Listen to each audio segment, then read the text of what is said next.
It's a Thursday morning in the break room. Rochester's Classic Rock 96.5. WCMF. How's it going, buddy? Pretty good, buddy. What's going on, female buddy? Doing good, buddy. 34 degrees. Our wonderful 2-day run of weather is gone. I mean, it's not going to be bad. It'll be 46 today. It's going to be dry. Yeah. But we're not getting out of the 40s until next week. Yeah. So, I guess it could be worse. I saw a little teaser for next Friday. Yeah, what's your teaser? 70. Wow. But that's You my can't phone trust app. that, though. That's my phone app. Wait a minute. You trust different weather apps? No, there are some people that are like totally against using like the phone app, or they're totally against using like whatever other weather apps there are. Like they have their weather app, Why, though? and they stick to it. But that's where's the info? It's the same information. I don't know. Apparently, it's different. It can change. Okay. I go to the one I like. Like if I see a good weather report, that's a good one right there. That's 70 you can trust. So let's start the morning off with is this good or bad kind of story. What happened? Well, there's a story on 10 NBC last night, and the story involves people still getting their Kias and Hyundais stolen in the city of Rochester. Yeah, I guess since the weather's kind of breaking, Yeah. we're back to stealing. You got it. Yeah. So in the last 14 days, the RPD says there have been 87 car thefts. God damn, we're back, baby. Yep, in the city. And they say with the data that they have, Rochester is on track to have 2,150 cars stolen by the end of the year. So in a 12-month period, 2,150 cars stolen from Rochester. That sounds like a lot of stolen cars. That sounds like a whole car lot of cars. It sounds like more than a car lot of cars. Okay. And that sounds bad until you pull out and look at the information from years past. Because it's actually a fraction of the cars that were stolen compared to last year. Really? In 2023, there were 3,943 reports of stolen cars in Rochester. Well, that was the summer of Kia. So if the numbers that they're forecasting for the rest of the years are true, for the rest of the year are true, that would be like half of the cars that were stolen last year. Still a lot, but an we're down. improvement. So that's just it. We're coming down. 2,000 cars is a lot of stolen cars, but it's clearly trending down. So, yay? I've Yeah. also realized, and I don't know if this is just based on like the news stories and people that they're talking to, but a lot of those car thefts are like the same person getting their car stolen multiple rips. times. Yes, and it sucks, man. Like they talked to this woman last night on 10 NBC. She did everything right. Yeah. She had a car alarm. She had the bar across The club. the club. Did you see the club? Yes, it got bent back.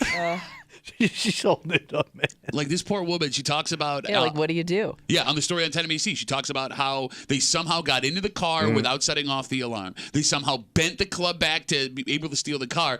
Police are saying that the kids are evolving the way that they're stealing the cars. Okay, they're getting better at it. Yeah, for example, in this case, something they hadn't seen before, they had taken the fuse panel, Okay. gotten Whatever into that is. there, and they don't know why they did that. It was like the standard damage to the steering column, which is how these cars get stolen, but the fuse panel thing is new. Oh, all right. So maybe they're upgrading the sound system in some way. Always And be then- improving yourself, right? So what's funny about this story is you could have written it two different ways, and it would have felt like two different stories. Oh. Because the way that they did it last night, and I understand, right, with this woman getting her car stolen, they wrote it like, there's still 2,150 cars being stolen. Yes. But you also could have done the story like, hey, only half of the cars that It's were down stolen last year, 50%. are getting All right. stolen. Like, it all depends on inflection and intent of the story, Yeah. right? So I don't know how I'm supposed to feel about this. But that sounds like a Channel 10 kind of story. Okay, like what do Coming you- up next, thievery on the rise as spring approaches. Look, man, all the news stories do that. Right, all but the they're news really stations. good at it. Nobody scares you like 10. That should be their slogan. Put that on a T-shirt, Yes. sell at the rock shop. So, is this encouraging to you or is this discouraging to you? I think to Kimmy's point, it's still a lot of goddamn cars Right, I for a mean, small town. if We're I'm not somebody- a big-ass town. Well, by the way, I'm sorry, Kim, I don't mean to cut you Yeah, off. it's okay. We also don't know what the numbers are for other bigger cities. It could be this still could be happening at a higher clip. yeah, like in L.A., right? Hollywood, Sunset Strip. Dip, dip, dip, dip. Yeah, like it's still concerning if you're somebody that owns one of those models You're of still car. scared, Yeah, yeah. like I would assume like you're still taking like every precaution necessary. Like once you start to see the uptick again. But even taking like this woman could not Yeah, have taken I know. more precautions. I know. Like, I don't know what else you do. Short of hiring private security to stand in front Right. of her car, what more could she do to keep her car from getting stolen? Nothing. You're right. So, like, as we have this discussion, Yeah. and there's still 2,100 cars projected to be stolen by the end of the year, Kias and Hyundais mostly in the city of Rochester. How How? Is there still not a fix for this? So, are these still the same standard? You key start Kias? Because it's the push button ones. They don't. They're like steal. I forgot what year to what year. Yeah, but It's the ones that you still got to start with a key. It's the Kias and the Hyundais. That's and like for example, this woman last night on 10 NBC, she had a Kia Sportage. Right. That was the car that was stolen. But like, and when I say how is there not a fix for this yet, I mean by the car manufacturers, because yes, it's easy to point to the folks. Yeah, like it's the car manufacturer. How are you not staying ahead of a bunch of teenagers? That's a great question. Like, how are the teenagers getting one up on you every time? Like, you're a multi-billion-dollar car company. Maybe you should hire these teenagers to build your cars. You know, that's not the worst idea. Hire the criminals to fix the problem. Point out the issues. Yes. Well, I mean, look, but that's the other weird part is we're all aware of what the issues are. The manufacturers are aware of what the issues are. And I know there are people that are going to say, want to call up, and the phone number is 252-WCMF, that, well, you know, the folks that are stealing the cars are the criminals. And you're right. Like, okay. If they know what they're doing. Okay. But the fact is, when you make crime easy, crime will happen, right? It's been that way since the beginning of time. Yeah. It is mind-boggling that now 3 years into this, those certain makes and models that were so easy to steal are still so easy to steal. Yeah. How has nobody been like, oh, this is what you do? It can't be. It's that complicated? Or do the manufacturers just not care because they've already sold the cars? Well, maybe they're encouraging people to buy their new cars. Okay. Hey, don't buy that car. Don't buy this new car, a new Kia. Yeah, but see, that's hard to do when I'm still making payments on a car that was totaled but didn't cover the... We'll roll the payments. Don't worry about it. Like, think about, like, let's seriously take a second to think about, we're on year 3. These car manufacturers multiple times have been like, here's the fix. Oh, we've updated the security. We've done this. We've done that. Here's a club. Here's a club. Wheel up. Yeah, Here's your bank club. And then nothing, it seems, has fixed it. How? And, like, how has nobody taken that... They haven't been taking a task. There was a settlement, but they're still operating. Couldn't you just look at like the other cars that aren't being stolen and say, let's do what they're doing? Because like here's the thing, man. Yeah. Even 3 years into this, I know basically how the cars are being stolen, but I can't tell you like what's happening as to why they're so easy to be stolen. Right. You know what I mean? Yeah. Do you know what the end? No. Kimmy, do you? All I know is it has something to do with the way they start. Okay. To Tommy's point, something and you about went on the key. YouTube and somebody showed you how to do it, and then we're off to the races. TikTok. They went on TikTok. TikTok. TikTok. Which is the poor man's YouTube. 252 WCMF. Story on 10 NBC last night. Again, it's a weird one. They talked to a woman who had her Kia Sportage stolen out of her driveway, despite the fact that she had the alarm on. She had the club on the front of the car. She got the updates to security that they all recommended that people who have these cars get. They somehow got into the car without setting off the alarm. They bent back the club so they were able to steal the car. For some reason, they had fuses hanging out of the car along with the steering wheel column damage. It looks like she's got her car back, but anyone who's been through this stuff knows that it takes time to repair this stuff. They say in the story last night that there have been 87 car thefts in the last 14 days. Rochester is on pace to have 2,150 cars stolen by the end of the year, which sounds like a ton, but that's only half of the cars that were stolen last year. Okay. So, thumbs up. It kind of feels like this is going to keep happening until A, you run out of these older cars. that's one, or B, these kids get bored and move on to something else. But it seems like, why would you get bored with stealing cars? I mean, that sounds like a lot of fun to a kid. What's left? Everything gets boring. I mean, if they're still stealable and they're only stealing, and we're at a half of what it was last year potentially, that tells me like half these kids are like, oh, let's just go play Operation. Operation. Oh, what else? What do teenage kids do these days? I don't think they play Operation. They may play Operation. All right. Right? Yeah, I mean, the Tide Pod thing moved on pretty quick. I guess like there will always be like younger kids that move into that I'm going to steal a car phase True. now too, right? Okay, Yeah. so maybe that's what is keeping this happening over and over again. But like even Kimmy, think like the coolest, funnest stuff when you were a kid. If you did it enough, Well, teenagers it's not new anymore. Yeah. And teenagers have Wow, notoriously... you stole a car? Cool, man. I did like 5. You still doing a car stealing? No, I mean, the teenagers have notoriously short attention spans. And trends move super fast. You know what needs to happen? Parents need to start stealing cars because once your parents do it, it's not cool anymore. That's not the worst idea. Like Okay. if we had a bunch of guys like Tommy where we gave you like the ability to Hey, steal see what cars. you're doing here, kid. You're doing it wrong. Yeah, like hanging out on the streets with the kids. What you gotta do That would keep the kids from stealing cars. You could just bore them with your car information. What would you call that group? Because the Kia boys are the younger guys. What would you call an old group of men that Kia steal dads? cars? Kia boomers? It doesn't pop though. Okay, what do you want from me, man? I mean, look, so easy to criticize. Kia boomers. Give me something better. Kia khakis? There it is. We got it. What? The Kia khakis. I like it. Not bad for the third try. Yeah, we got there. Okay. I just looked at Tommy's pants. We got Facebook messages coming in. You can always get us at WCMF for the Break Room Facebook page. This comes in from Ron. Ron says, none of the blame is on the manufacturers. All of the blame is on the actual criminals. That's a problem now. We don't say that criminals are doing bad. We look for excuses for them. No, they're obviously breaking the law. Yeah. But how do you protect your property? when it's easy to break the law, people will break the law. Yeah. Yeah. Fair Leave your enough. door open. You make people walk in and take your stuff. I think you can compare it to a conversation we had earlier this week about the generational difference between DWIs, where Kimmy and I look at DWI as like the worst, stupidest thing you could ever do. Whereas some people your age, Tommy, don't, because back in the day, you would get pulled over drunk and they would tell you to get home safe. Yep. Right? Yeah. So there is still a generation of people who look at DWIs as more of an inconvenience than something that could kill people or put you behind bars. Yeah. Right? That's true. That's illegal. You have folks that have different opinions because committing that crime was an easier thing to do back in the day. It was looked differently. Yeah, exactly. Right? So, look, I mean, you can list a whole bunch of different stuff that was looked at differently and easier. People will commit crime. They will do it if you give them the opportunity. Oh, yeah. So why give them the opportunity? There you go. Lock them up. No, The that's not cars. what I'm... All right, we got a dynamite, half the car stolen kind of break room for you this We're morning. down. We're trending down. Yes, yes. Keep it going, guys. Come on. Come on. It's Thursday. You know what that means.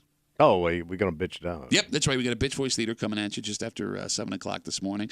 Also, just after 7 o'clock, it sounds like a fight for the soul of a daughter.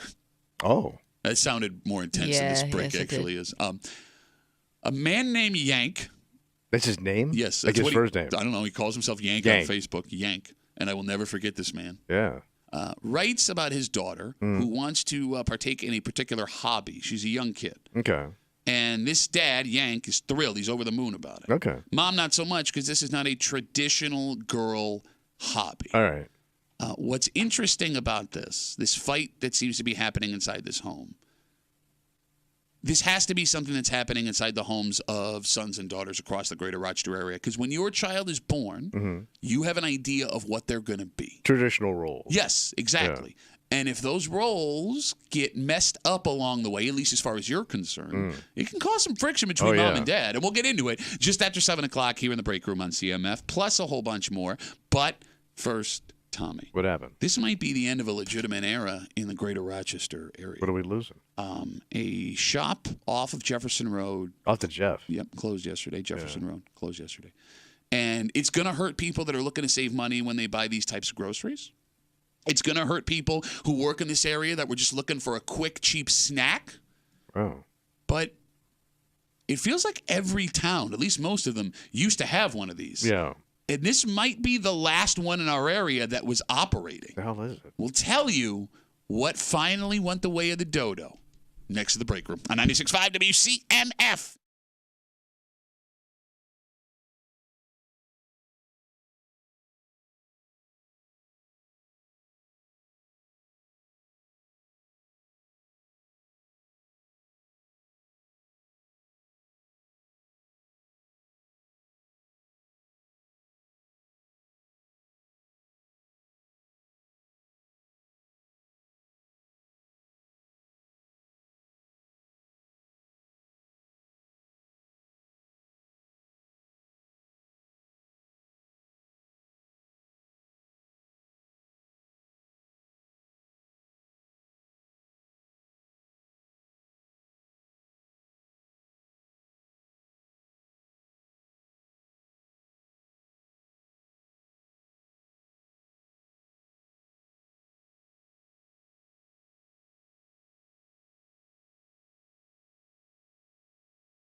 For a certain segment of the population, Tommy, Yeah. this was a shining beacon on the hill. Really? And what's weird is you were either a family that went to these all the time, or you were a family that didn't even know these existed. Oh. And it seems like, based on this story that showed up yesterday, the last one we had in our area, Gone. forever. Really? You're hanging out in the break room, Rochester's Classic Rock 96.5, WCMF, just after 6:45. You know, people like to flash. Look like big money. Mm-hmm. But to look like big money, you have to have big money, and not a lot of people have big money. Yeah, I know. So then you go this route. Okay. And it's pretty surprising that, one, our port has this much of this coming through it, and two, that it seems this many people were looking to flash when they ain't got it. Okay. And we'll tell you the story just after 6:45 here in the break room on CMF. Freihofer's Bakery Outlet in the Genesee Valley Regional Market has closed forever. Wow. This is the one just off of Jefferson Road. It was like a warehouse of discounted bread, muffins, snacks, all kinds of dirt cheap goods and spices. Now, according to the story, it looks like all of the Freihofers in upstate New York have closed. The one in Geneva has closed permanently too, unless 252-WCMF 252-9263, there is one we do not know about. Because those might be the last two bakery outlet stores in the greater Rochester area. And this wasn't like day-old stuff. It was fresh or what? That I don't know. I don't. You don't ask questions when bread's at you. Yeah, true. You go and you buy You the get bread. your bread. Yeah, you get buy your bread on. You buy the pizza dough and you buy the snack cakes and you just shut your yeah. mouth. So like bakery outlet stores used to be everywhere. Oh yeah, it was like a fatty's dream come true. Or people who were trying to stretch their grocery bill Their further. fatty dollars. What the hell are you? They were trying to stretch their fatty dollars. Fatty dollars? Yes. Which one of the best comedians in the 1920s was Fatty Dollars. Ladies and gentlemen, Fatty Dollars. Open it up for supple bosoms. What was it? I forget. Soupy pockets.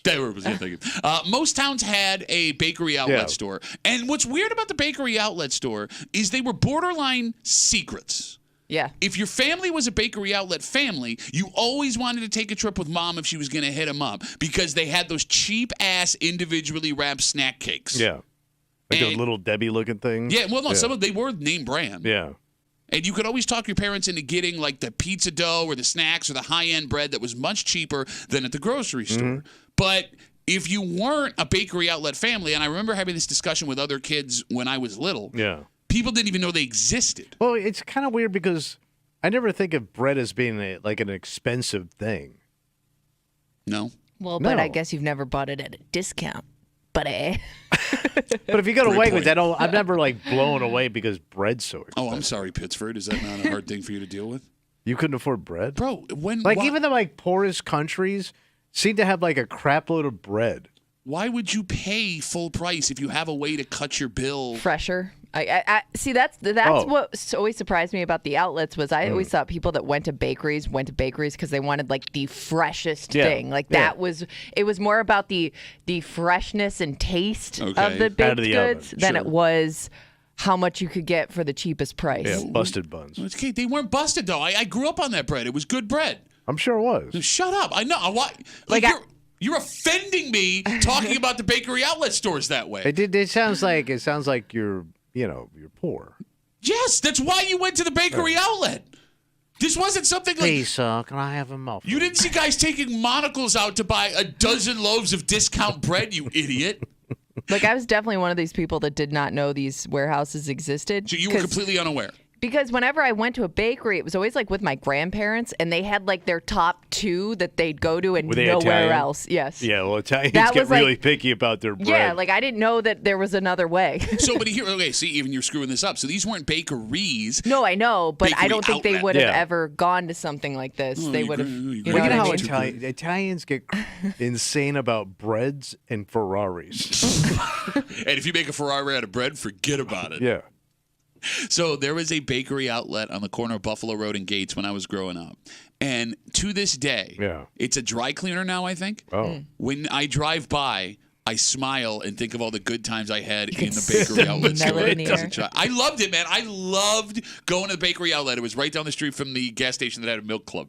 So you had Milk Club and Bakery Outlet. Like, yeah, they were within, like, you could walk from one to the other. Like, But you probably don't because you're going to Milk Club and Bakery Outlet. You save on You're gas. not much of a walker.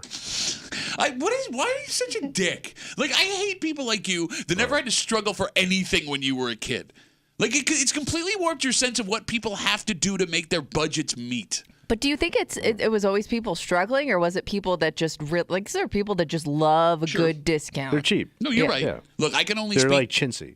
I can only speak from the circle that I worked in or lived in, and the kids that I knew that knew about the bakery outlet. Right. Their families needed the bakery outlet. They were living hand to mouth. They were poor folk. 252 WCMF 252-9263. We're talking about Freihofer's. It was a bakery outlet on Jefferson Road. It's closed forever. If you've never been in one of these things, it's like a warehouse with discount baked goods, breads, and pizza, all name brand stuff, right? And like the snack cakes are the best part. But the one in Geneva's closed permanently too, and it looks like these two bakery outlets may have been the last two bakery outlets in the greater Rochester so they area. could be done. Yeah, which is mind blowing because there was at one point like one in almost every single town. But I guess people just don't care anymore. But why? I mean, look, you had to make an extra trip, but it was always worth it with the money you were saving. And I would think now, with the way that everyone's complaining about the price of groceries, that these places would have been selling bread hand over fist. Definitely would have got a pop, you'd think. But now you got your Aldi's you can go to, your Dollar General store. Well, we're actually going to talk about that tomorrow. Did you see what happened with the Dollar Tree? Dollar Tree or Dollar? I always get my Dollar. I think which one's the grocery store? Dollar General's the grocery store. Yeah, no, that's Dollar Tree is a different. That's the one that used to sell stuff for $1. Okay, now doesn't matter. Right, but I'm thinking a lot of that stuff probably drove those guys out of business because you don't need to make that extra trip. You know what I mean? I can literally go to Aldi's and get discount bread. It's also possible that people that would use this didn't know about it because they never advertised. Yeah. And unless you knew someone that went to the bakery outlet, it's possible you had no idea that the bakery outlet existed. Because if my mother didn't take us to the bakery outlet, I wouldn't have known about the bakery outlet. I would have lost out on all of those hours of childhood joy of cheap snack cakes. Look at that. And I wonder, too, like, because there's so many great bakeries in this town, they ran those guys out of business. But there always have been, though, right? If anything, there's less of those types of bakeries now than there were before. Yeah, I'm thinking back to when I was a kid in Gates. Like, Marticello's was right down the street from Which the was bakery the outlet. Right, and even, like, Lyle Avenue had, like, 5 mom-and-pop bakeries right down the street from the bakery outlet. They all coexisted. Well, yeah, all the mom-and-pop places have closed. Oh. Maybe your generation doesn't care about bread so much. Or like Wegmans and Tops is just taken over. Well, they have vast bakeries. Right. Wegmans has a vast bakery in that place. Yeah, but there's something about walking into like an old school Italian bakery. Yeah, but your kids wouldn't care? Oh, they loved going to Marticello's before they closed. Oh, yeah. Those subs were huge, man. No, but did they care that it's like an old school mom and pop bakery, or are they just seeing a gigantic sandwich? You know what I mean? Like, do they care about the traditions and stuff? You know what I mean? Like, I never cared about it. It's big to me and you because we kind of grew up with that stuff, but your kids haven't grown up with that. Well, I mean, I would take them. I guess I wouldn't know.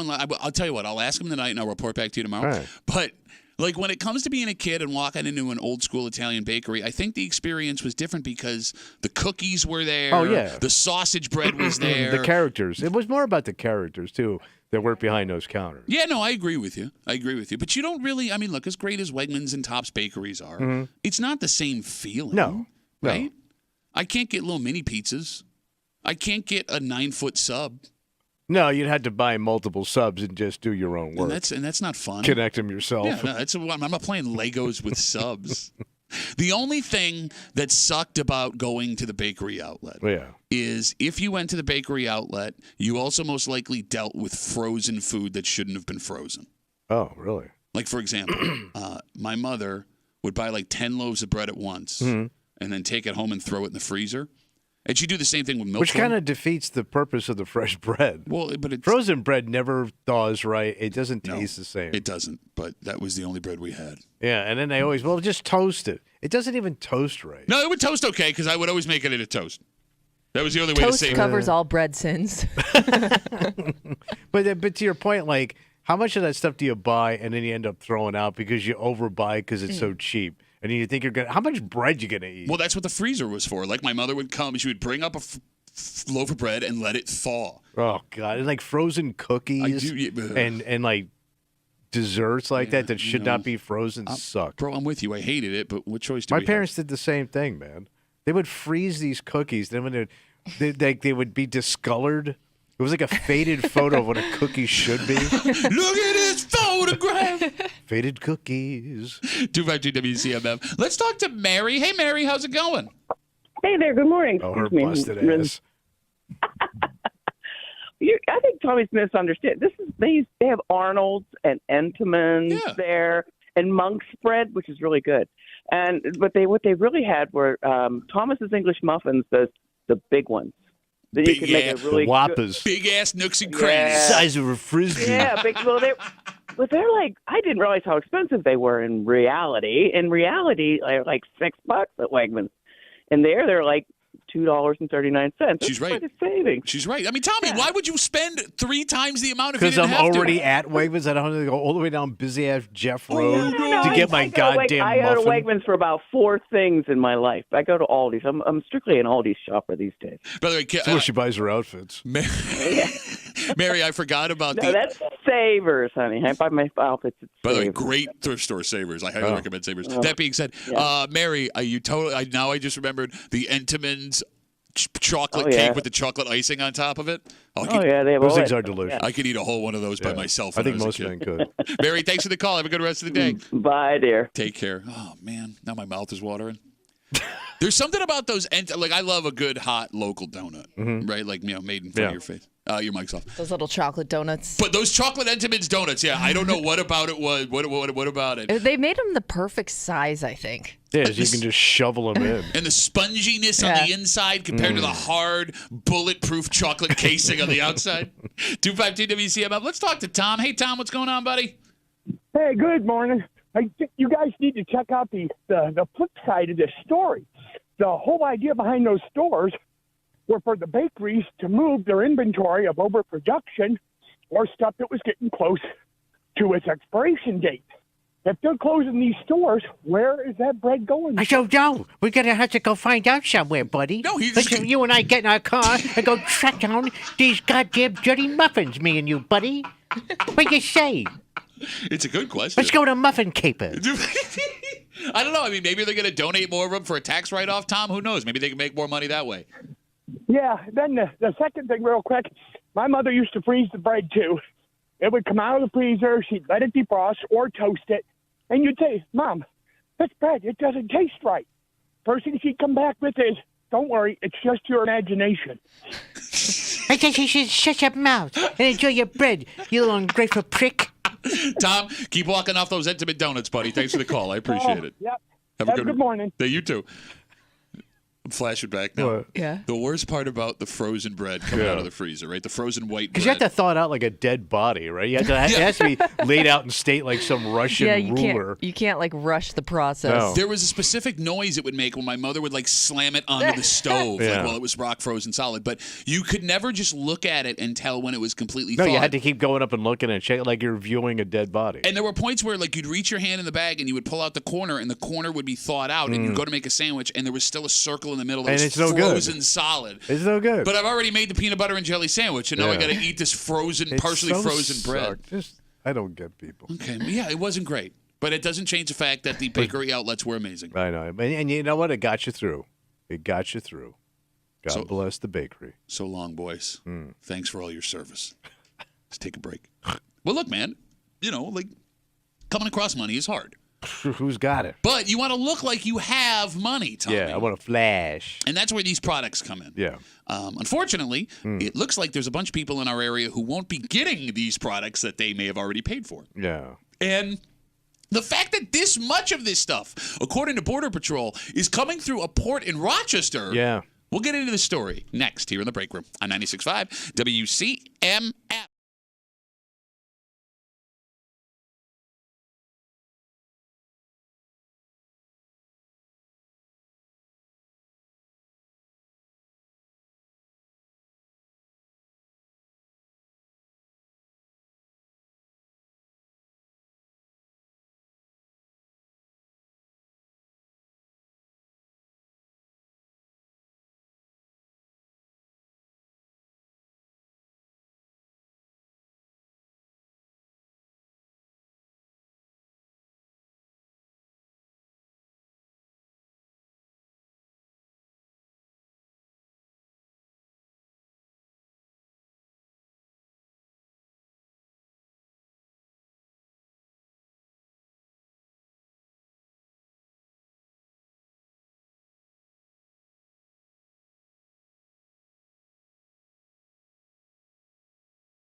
This might say something about people in the greater Rochester area. Like what? Well, we want to look big money, but we don't want to spend big money. Chintzy Flash. And this is actually the second place we've discovered that folks are trying to get their Fugazi merch into the greater Rochester area. What's going on? You're hanging out in the break room, Rochester's Classic Rock 96.5, WCMF, just after 7 o'clock. It's Thursday. You know what that means? Well, I think we're going to bitch it out, buddy. That's right. We got a Bitch Voice Theater and a mother and father that seem to be fighting for the future of their daughter and not together to make it better. No. They each have an individual idea of what this girl's personality, likes, dislikes will be. Like a tug of war, huh? We'll tell you what one father wrote us just after 7 o'clock here in the break room on CMF. So yesterday, the U.S. Customs and Border Patrol announced they made several seizures of counterfeit designer items at the Port of Rochester. So when we say the Port of Rochester, are we talking the airport or were the...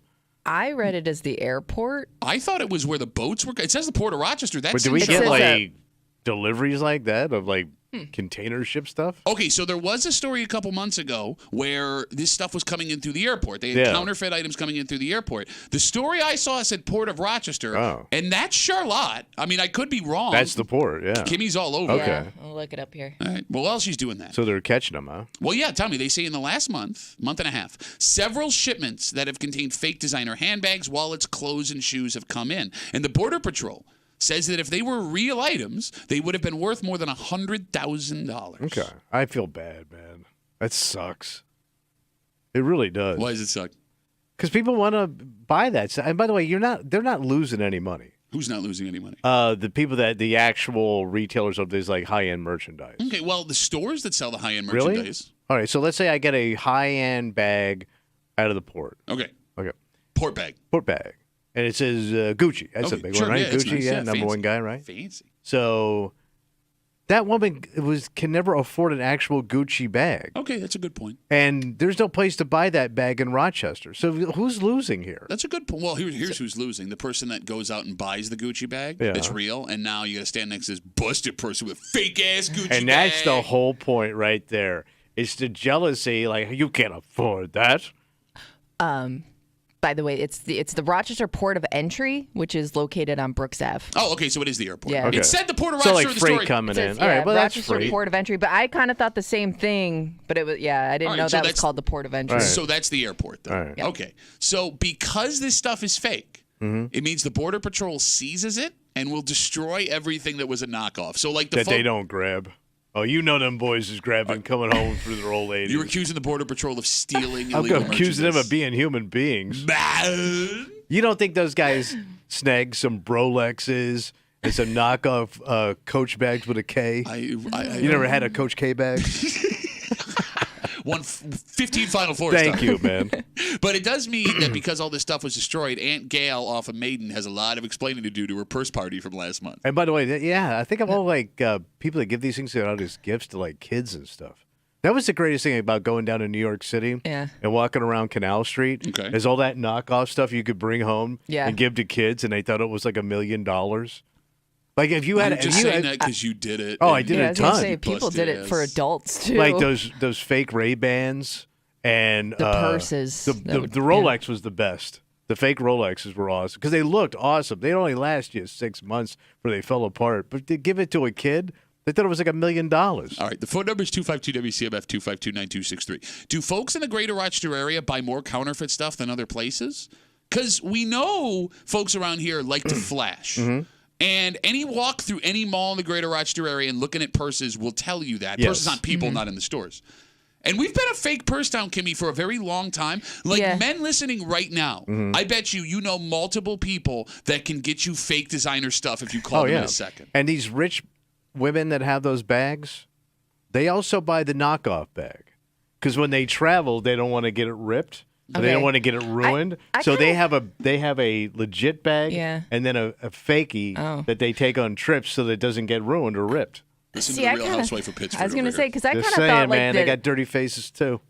I kind of thought the knockoff bag, at least here in town, really slowed down. Like, I don't know a lot of people that seek the knockoff stuff only because it was so prevalent for a while that everybody knows now how to spot the knockoff. Okay. Because I think like the whole point of it is you think you're fooling people, and I think once a lot of people realize they're not really fooling anybody, I haven't heard of a purse party or anything like that in a really long time. Okay, but you bring up the two reasons why you would buy knockoff merchandise. Again, we're talking about this shipment that came into Rochester over the last 6 weeks. Authorities say they've confiscated over $100,000 in counterfeit merchandise, bags, shoes, things like that. Yeah. Kimmy, there are the folks, you're right, that want to pass off this high-end stuff, the shoes, the bags, the jewelry is real. There are also folks that are almost proud of the fact that they have knockoff They stuff. must want to point it out. Yeah, they brag that it's fake. They take Well, think of the money they saved, right? It looks the same, and I didn't spend $1,000 on that thing. Okay. I spent, $60. Right. But you could also just go buy a purse that doesn't have any label on it. What's the difference? But if you want to flash, but you're telling me it's not real, so you're not flashing. Yeah.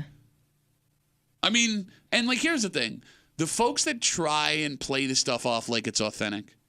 They do know that everyone can tell based on the rest of their life. I couldn't tell. No, but based on the rest of the life that they live. That's true. Right. If you drive a 20-year-old Civic, odds are pretty good you don't have a pair of $5,000 Louboutin shoes. Right? You ain't getting a $5,000 Louis Vuitton purse while you're working at Wegmans. It just doesn't line up. Okay. You're not fooling anybody. But some of these girls, they that's all they spend their money on, I would assume, like young girls. I mean, Okay, no, again, okay. David, No, okay.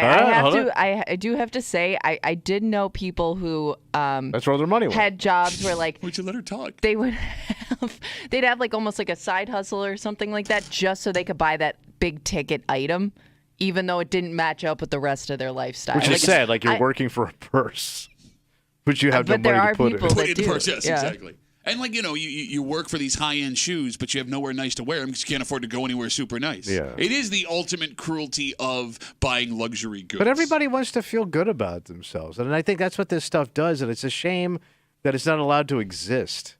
You know what I mean? Well, but Because that person, like I said, is never going to go into your store in Paris or, Manhattan and buy your crap. look, I'm with you, but I mean, the fact that allowing it to exist would eliminate them being exclusive anyway, because then everyone would have what you thought was a Gucci bag, and then all of a sudden, And isn't Gucci... that a world that we should have, where everybody gets to feel good about themselves? Yes, as soon as you die, we will live in that world. I got a DM coming in on Instagram. It's a lady. She asked me not to use her name.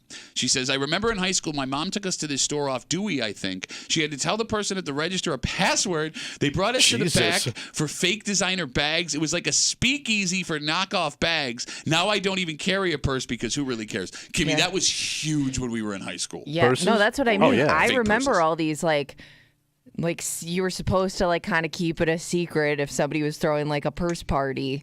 I mean, they were huge. So, and it's funny, it's not just women that fall into this trap. You brought up the Ray-Bans or the Rolexes. Look, I don't know what a real sunglasses, luxury yeah. watch looks like versus a fake luxury watch. But the thing you're going to see the most on guys that are knockoff, sports jerseys. And you see it in every sports bar in Rochester when you go out every Sunday. But those they haven't really cracked down on. You could still buy a knockoff wherever you know what I mean? You could order a knockoff in multiple places online. If it gets through. So I've had buddies of Really? mine that have ordered them and they never came. Oh. They get stopped. Really? Well, yeah. Interesting. They got seized at the port? Yes, there's always small print hey, if it gets caught, it's on you. Some of the places will replace it and try and send you another one. Yeah. But you're spending $20-$30 on a jersey. I mean, it doesn't look exactly right, but it's what you'd be spending $150 Pretty close, on. yeah.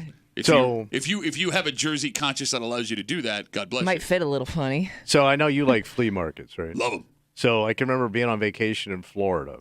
And Florida is the king of the flea markets. They're all over the place. And to your point, I would walk in there and see all this sports merchandise. Yeah. You just knew there's no way that $10 shirt is authorized by the NFL. Sure. They had fake purses and Oh my stuff God, there, they too. had a yeah. ton of Yeah. that stuff. They would have it almost looked like an ocean of watches and sunglasses that those busted ass kiosks. Yeah. And the guy that was selling you the stuff had every piece of knockoff crap on his body. He kind of looked like a counterfeit person. Yes, yeah.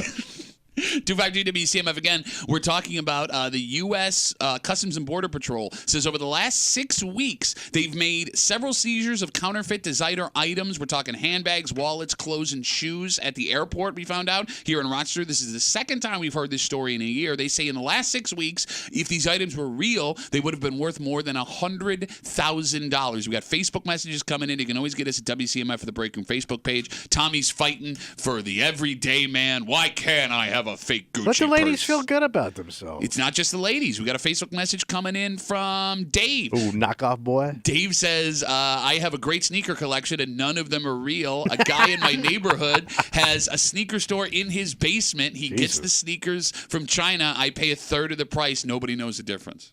Yeah. They know the difference.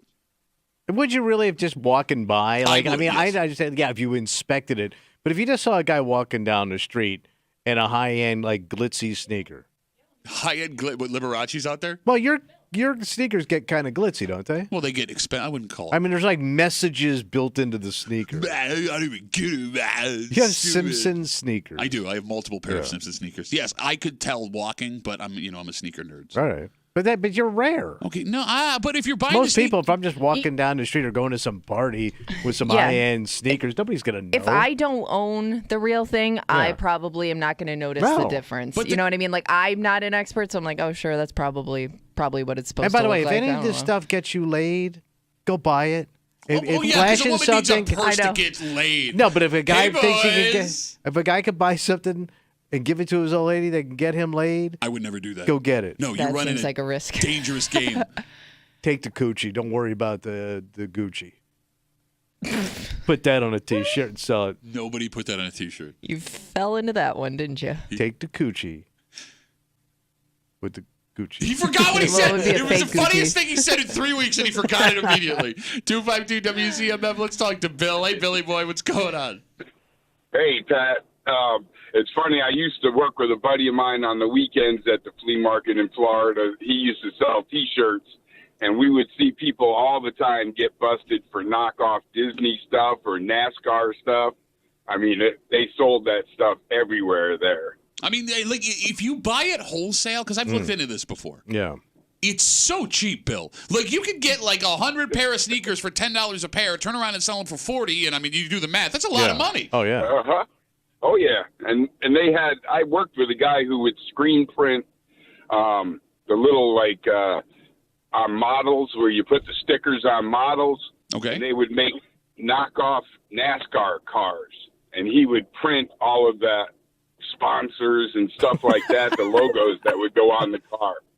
But, yeah, I mean, they took that part of it seriously, and they made serious money off of these knockoffs. All right, well, Bill, thanks for the call, buddy. Have a good rest of the day. I mean, as we stand back and look at everything we just talked about, it's the stupidest thing ever because the hoops people are trying to jump through to buy something that isn't real, that in reality doesn't make you any better or less of a person. Like, who cares if somebody's got a Gucci or a Coach bag or Louboutin shoes? But if it makes you feel good, then it's important to you. But you only And who feel... am I to say? Because you have the things you like. I have the things I like that make you feel good about yourself that are pointless. Yeah. Why can't that person have that? I guess because they can. You're right. What you said is true, and that was very, very progressive. Thank you.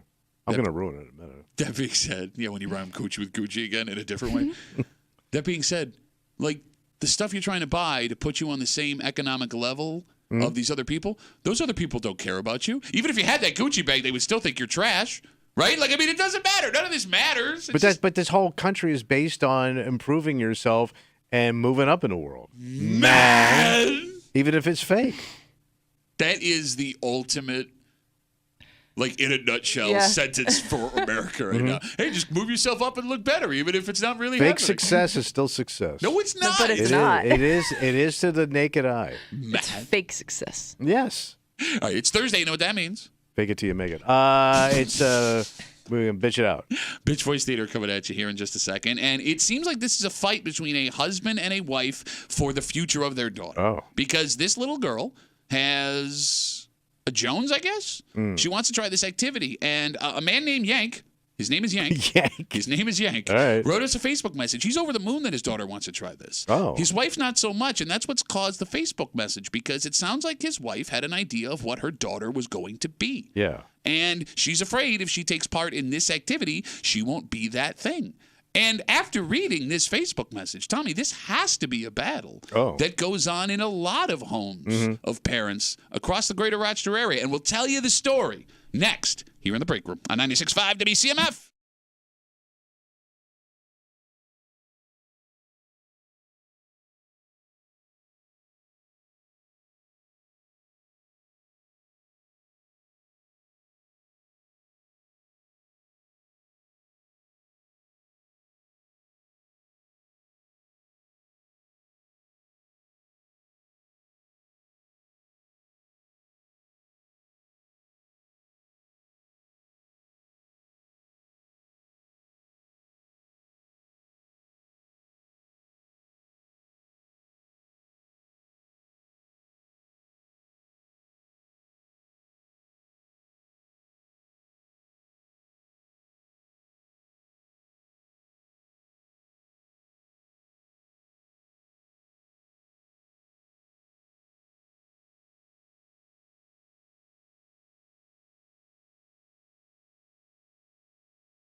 boys are dirty and gritty and tough, and girls are sugar and spice and everything nice. At least that's how it used to be. Yeah. Because those little boxes, Tommy, kids today don't really fit in them anymore. Everything's changed. Upside down, Pat. When it comes to the things they want to do for fun. And that could be a problem depending on what mom and dad see for their kids as they get older. Yeah. And it's a fight that's raging here in one home in Rochester that might also be happening or happened in your home too. What? You're hanging out in the breaker, Rochester's Classic Rock 96.5. WCMF, we'll get to that in just a second, but it is Thursday. Yeah. When you want to hurt someone in this room, you can't call them short or stupid. Or, if you're watching the live stream on YouTube or Twitch or the Odyssey app or WCMF.com, say that Tommy's feet look like they're carved out of wood this morning. What? They're nice, comfortable shoes. No, they look great on you. And by the way, somebody else's husband wears the same boots. You bring it up every single time. And you complain about how no shoe makes your feet feel good. These boots are amazing. And they look great on you. What's wrong with it? You're a standard work boot. No, it looks absolutely... I could be climbing a utility pole. Yeah, in 1895. They had utility poles back then? Oh, that's a terrible way to talk about your mom. Yeah. Utility from a pole. You got to really hurt someone, something along the lines I'm of... going to be Pat Duffy. I'm going to dress up like that TV husband trying to explain to his wife why we don't have life insurance. You heard about Tommy. He had a heart attack. Yeah, terrible. Sorry. But we have life insurance, right? No. I can't find anything we can afford because I'm just a bust of that little bitch. We take all your bitch voices, we run it back for you. We call it Bitch Voice Theater. Happens now on CMF. The Brick Room now presents Bitch Voice Theater, starring Thomas Muley and accompanied by Patrick Duffy. Oh, I'm Pat Duffy. I look like I'm running a small boat out for an eclipse tour, but I don't know how to work a boat, so you're going to die during the eclipse. It took a dark turn. Well, you're a lousy skipper because you're a non-skippering little bitch. Oh, I know. that's where I draw the line. Oh, Kimmy's husband's a firefighter. No, but there's probably... And I can do any job that I don't know somebody because they're going to call me out and I'm a scared-ass bitch. I was in the Caribbean. I'm working for the Caribbean. Check me out. I'm on a boat with a pineapple. It's not like a real stove. It's called a convection thing. Ooh! But I never touch it. I'm scared. Oh, my just told me I realized I made a terrible mistake, but I don't want to say it out loud, so I just criticize because I'm scared of some bitch. Well, I don't live in wildlife country. Oh, I'm Pat Duffy. I'm dressed today like I'm going to sell you knockoff solar eclipse glasses next month on the side of the road that is going to give you retina damage. Because I'm just a chintzy solar eclipse glass selling little bitch. This. Tommy, yeah, that sounds like a good idea. I'm a big-ass bitch. Oh, it's Tommy, and I hate sharing things except when Pat's wife shows up and says we have to share things, in which case I sit there like a bitch-ass bitch because I'm nothing but a bitch-ass sharing pants. I did. And that concludes another rendition of Bitch Voice Theater. Tommy? Yeah, but... I'd like to read you a Facebook message from a man who calls himself Yank. All right, what's Yank's problem? Yank writes us on Facebook. Duffy, your daughter plays hockey, right? My daughter is also interested in a boys' sport, and my wife doesn't like it. She's 10. I'm assuming his daughter, not his wife. And she wants to do wrestling, which I did as a kid. There's a program we can sign her up for, and there are other girls that do it too. I think it's great, and I'm excited this is something she's taken interest in. Her mom isn't. She says she's worried that she's going to get hurt. I also think she believes this is going to make her a tomboy, and my wife, who is very girly, has an idea of what her daughter should be and the things she wants to do with her as she grows up. Yep. If she wants to do it, the right thing is to sign her up, right? And that's what Yank writes us. So, fun fact. Yeah. I was surprised that his daughter was interested in wrestling and there were other girls doing wrestling. Yeah. So I just Googled real quick to see how many girls do wrestling. Did you know I did not. girls wrestling has become the fastest growing girls high school sport in the country? So this is girls wrestling boys or girls wrestling other So girls? I guess it's both. There are some places that have all girls divisions and some girls that'll wrestle boys. You were going to say. Because I was going to say, I remember in high school, like there were a few there were a few girls that wrestled in Section 5, but they had to wrestle like their, whatever guys were in their weight class, I guess. So, I mean, this little girl is not alone in wanting to jump on the mat and pushing people around. And, I mean, Yank obviously is excited. He even says in the Facebook message this is something he did when he was a kid, so it's automatic bonding time with his daughter. Yeah. But his wife, not so excited. Yeah. Do you think this is a common parent argument, 252 WCMF? What activities are appropriate based on a boy doing them versus a girl doing them? Well, I guess when you have a child, you have some expectations of how the future is going to go between the two of you, right? And if you're a woman that's a girly girl and you have a daughter, you're hoping you're going to have this little mini-me that we can go off and do girl stuff together. Okay. But, like, if this woman has concerns about her daughter being a girly girl, it doesn't feel like the sport they play has to change that. For example, like, my daughter plays hockey. Right. She's very aggressive on the ice. She's as girly girl as it gets. You with the makeup and the hair and the teenage girls and the boys and stuff. But I guess like the perception is I'm going to lose my. But she doesn't know that yet, right? So she's saying her just being more of a tomboy went nothing to do with dresses and her hair and jewelry and all that stuff that moms want to do with their daughters. But I guess even if you prevent her from pursuing this interest. There's no guarantee she's going to like what you like anyways. You know what I mean? So I don't know how much something like letting her join wrestling or whatever other activity is going to change that. Yeah, but I think that's easy to say as someone who's not raising a small person.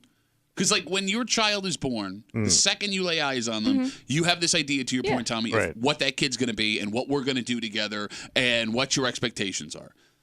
So, as weird as it is that mom has this feeling, or at least dad thinks that mom has this feeling, I understand it. Sure. I get it. Like, if you're So I had a niece that went, like, that whole goth period, with the Doc Martens and the black nail polish. Sure. And every piece of jewelry had a skull on it, right? Okay. And they lived in this really quaint little community on the water with a lot of rich people. And here she comes walking down the street looking like it's an invasion of Satan. And I just know, like, my sister-in-law was like, Jesus but Christ, even your man. sister-in-law couldn't prevent that.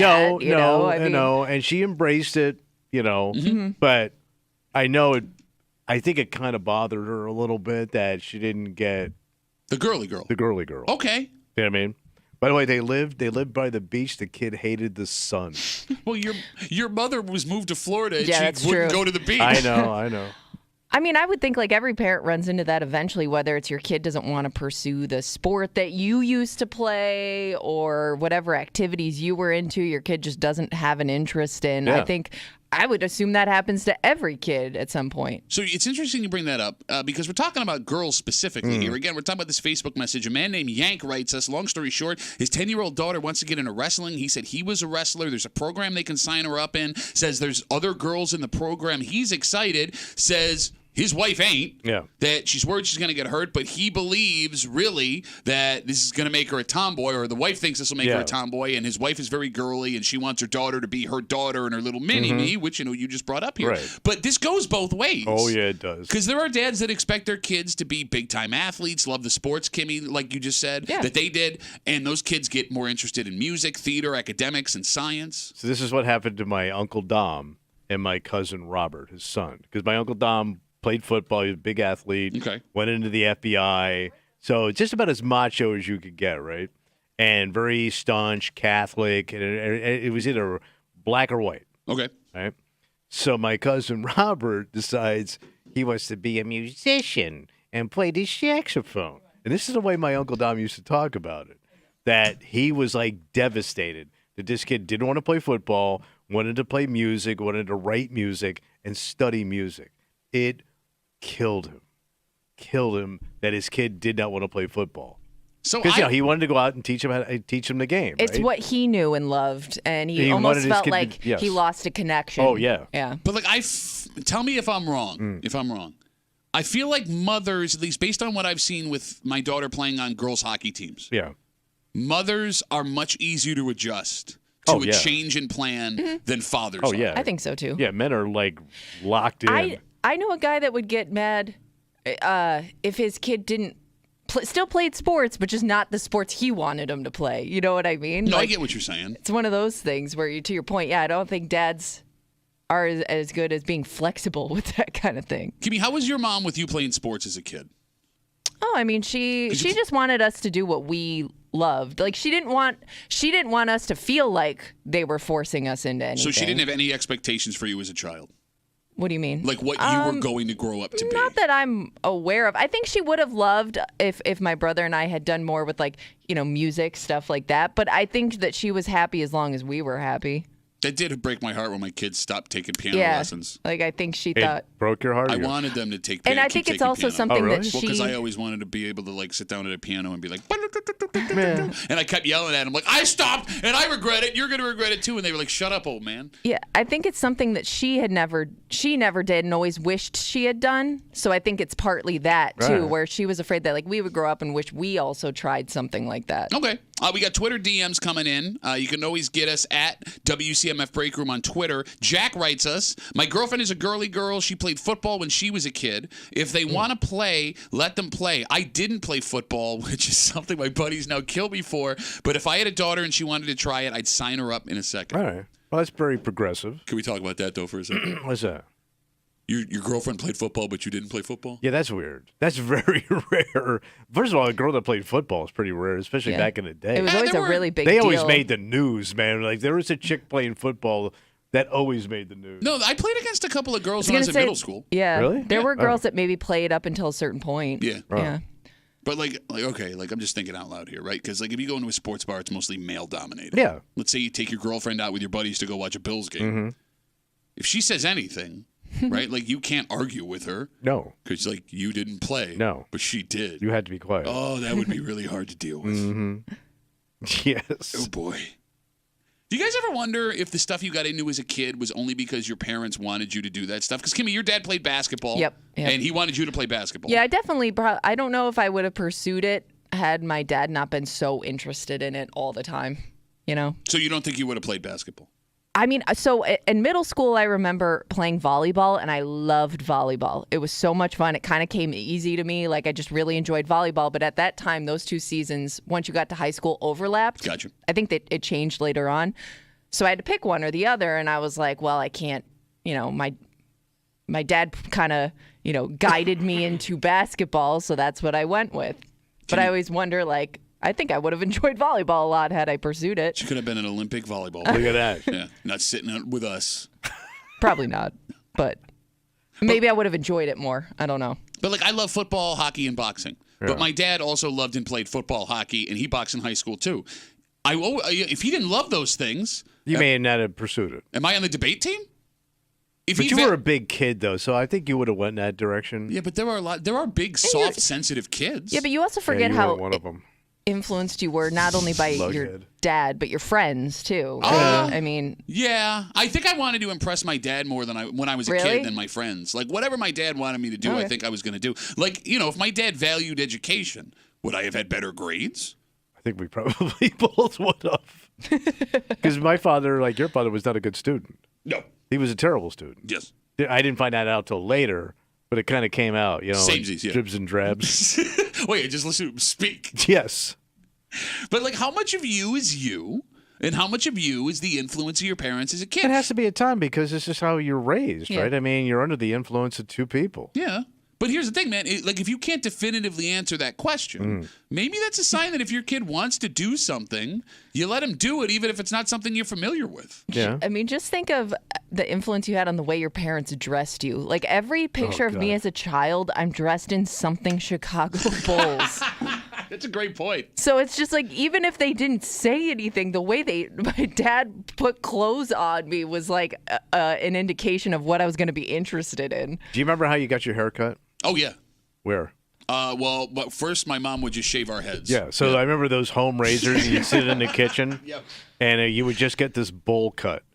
And then I would look like one of the Stooges, and I would just get picked on unmercifully.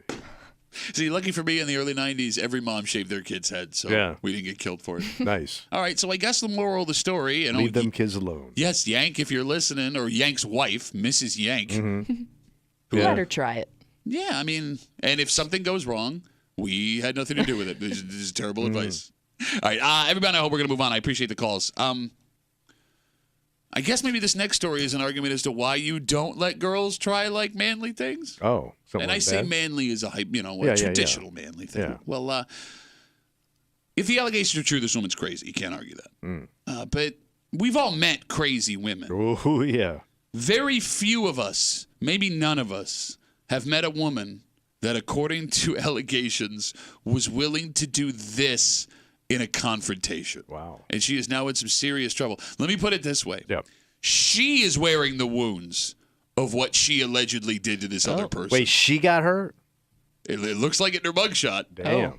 We'll tell you the story, and we'll do it next here in the break room on 96.5 WCMF.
A crazy woman isn't enough to keep most men away. No.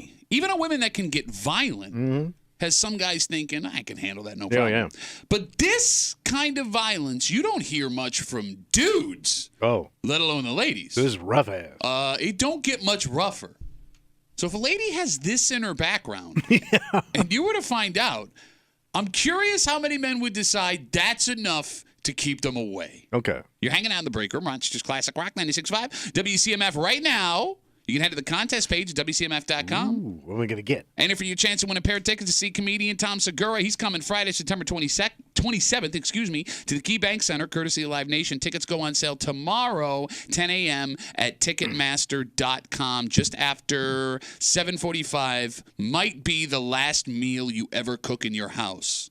Why? Well, we'll tell you a story that happened out in Gates, and we'll get to it just after 7:45 here in the break room on CMF. This story comes to us from Wayne County. What happened? A woman who looks to be in her 40s has been arrested after a domestic incident. Authorities say during an altercation at her home, she swatted a phone out of someone else's hand, which broke the phone. Okay. But that's not the most alarming part of the story, Tommy. Okay. Police also say she headbutted the person. Oh, damn. That's next level. It's a lady headbutt. Lady butt. She's a headbutting woman, which is one of my favorite ELO songs. Ooh, headbutting woman. By the way, I'm looking at her mugshot. It appears she is wearing some of the wounds of the headbutt. Well, I would think, yeah. Right? Like, you could tell where the button allegedly happened. She was charged with criminal mischief and harassment. She was taken to the Wayne County Jail. She's got a court date upcoming. Have either of you ever heard of a lady headbutt before? No, that's a rough-ass move for a chick. I mean, I've seen it happen in sports. Okay, so, yeah, you're right. Now that I think about it, there are soccer lady headbutts. Yeah. They do it legitimately? Yeah. I mean, they can fake it and make it look like it was an accident, but you can kind of tell they put their momentum into it. Like, it'd be shocking if I was in an argument with a woman, like, and just thinking this is not going to get physical, and then all of a sudden, pow, I'm seeing stars. It's to your point. It's just a weird move to go to before anything else. You know what I mean? Like, I would think first thought punch or slap, something like well, I don't where think you're using your woman... hands. I would never think, like, I don't know a lot of people whose first thought is, I'm going to also sacrifice my own head. Right, rough-headed woman. Well, it's my second favorite ELO song. Oh, really? Ooh, rough-headed woman. Look, I mean, there are levels of violence you don't expect to see, especially from a woman. Something like unconventional weapons, something like biting. But for some reason, a lady headbutt seems like the most extreme of all of those. It does. Well, it's kind of the most aggressive, right? Yeah, because Kimmy, you can't argue self-defense when it comes to a headbutt. No. Well, I mean, you could if your hands are occupied, all you have left is a headbutt. Sure, you're right. But like a dude headbutt, you think that guy is insane. Using your head as a weapon, right? Because like a guy who is willing to use his head as a weapon already has a screw loose. He just don't care. What kind of woman is willing to use her forehead and her face as a weapon? And you bring up, Tommy, not expecting it to come. Right. I feel bad for you because you have the largest headbutt target I've ever seen in my life. She could sneeze the opposite way and still headbutt you. I'm surprised it hasn't happened by accident. I have been assaulted. I know, yes, I know, but you've never been headbutt. No, too short though, too. They got to get down a little bit. Strong quads. It's hard to. You do have to be at the perfect angle to pull it off, right? Where you don't get hurt. Well, but I don't know. I mean, you can't. That's why a woman-on-woman headbutt would make the most sense. But you can't even practice a headbutt. No, it hurts my head just thinking about it. Like you can hit a heavy bag, you can like stab a side of meat. What do you practice a headbutt on where you're not going to knock yourself unconscious? Yeah. Like, that's what's even more insane. You got to jump right into the headbutting game. Yes, I've never done this before. Let's hope for the best. Ka-cha! Would a headbutting woman immediately be a deal breaker for you, Tommy? If I met a headbutting woman. All right, so let's say single Tommy, you're out with some buddies, a woman catches your eye, she's gorgeous, right? Before you go up and talk to her, she's even giving you the look, like, hey, what's up? You go to talk to her, one of the guys grabs you by the arm at the table. He goes, hey, listen, just so you know, my buddy dated her, and she headbutted him. Does that keep you from talking to her?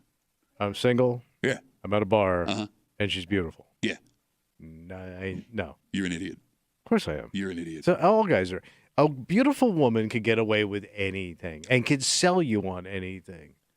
I have made a lot of mistakes with women in my past. Mm-hmm. I can confidently say as a single man, no matter my age, if I found out that woman headbutted somebody, I'm leaving her alone. Bro, I've dated some women that had violence. Okay, violence, headbutt, I know. difference. You know, it all feels the same, brother. No, it doesn't. No, Oh, it doesn't. Like I think I can take a punch from most women. No, I'm just saying, like, when you're laying down with a woman, you're getting into her velvety smooth. I don't think it matters what her head did. Yeah, no, it You're worried does about matter. what her head's going to do now, son. Bro, I got something you can headbutt, baby. That would also hurt that like doesn't hell. sound like a good idea. Like, you would have to be concerned only because it's the most painful surprise attack someone can spring on you. Like, okay, let's say... And they're going to get something that hurts really bad. But like if it's your nose or your mouth. But everybody you date has baggage and red flags. Are you justifying a headbutting woman? And history. No, Tommy, I've never heard of this before. Hot chick. I don't want to be around anybody who's capable of headbutting. When you're a girl, it's different. No, Why? it You shouldn't can be different. selective. That's a weird... Busted ass drunk me couldn't be selective. If you saw somebody you knew headbutt somebody, I think I'm out on that relationship. I don't want to be your friend. I don't want you around. I think I just don't want any part of that or to be on the receiving end of that. Think about this. Every character you've ever seen in a movie that is headbutt, they're the most insane character in that movie. In fact, they use the fact that they're headbutting someone to establish their insanity in the movie.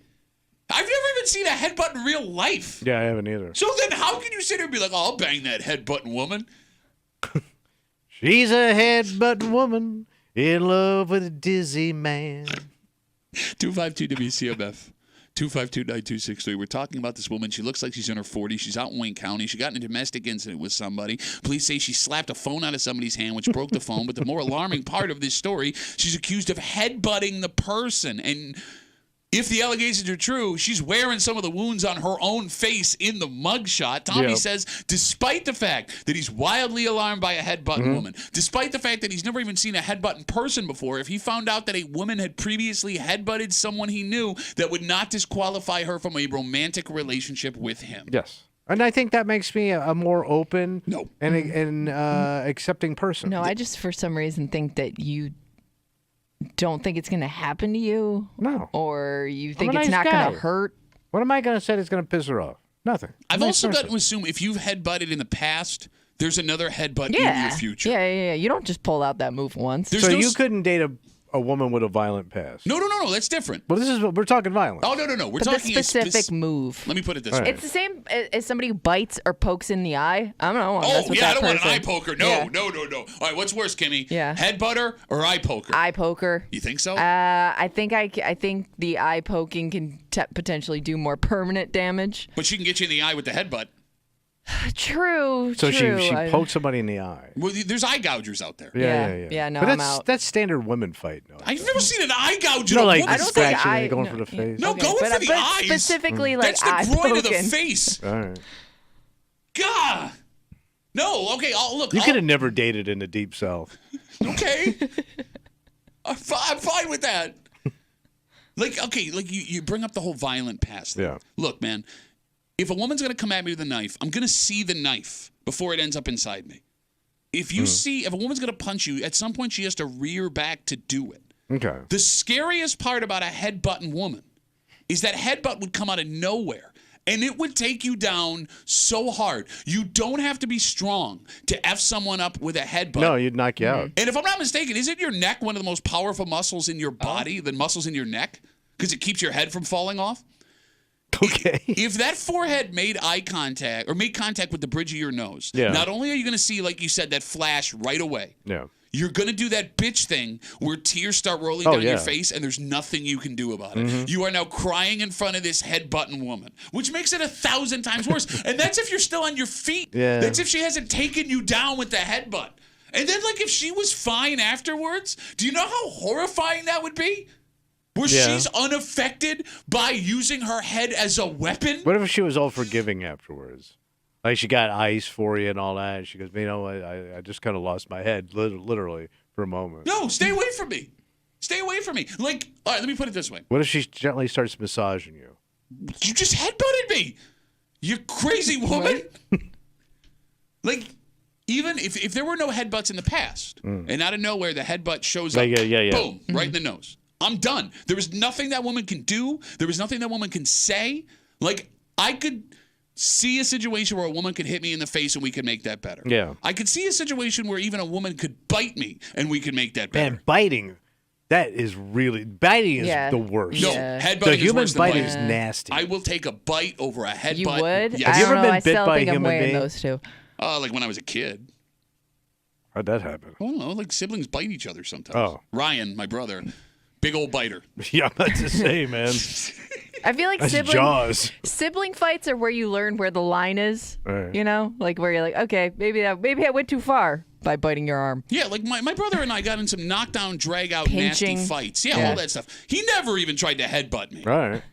Maybe Y'all that's- have some big heads. Yeah, we got big old Duffy heads. Mm-hmm. Maybe that's the problem with the headbutt, that most people don't have experience with taking a headbutt. Mm-hmm. Right? Like, most people have been punched at some point in their life, bit, scratched, whatever. Yeah, it happens. Right? But, like, what you have had to do to get headbutted, or how insane that person had to be to headbutt you. Right. I'm very disappointed in you. Right. I think I'm kind of proud of myself. I don't discriminate against humanity. That are going to headbutt you. You know, we're talking about, like, being a kid and, like, you know. Yeah.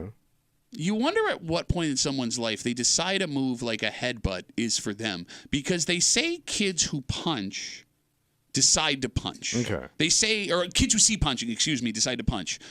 They were raised around violence. Yeah, well, I mean, that's specific violence, right? Like, that's the theory is That's whatever their you That's see. the family's go-to. Yeah, so, like, adults who decide to headbutt, did you see headbutting? What if you saw your daddy headbutt somebody? What did you...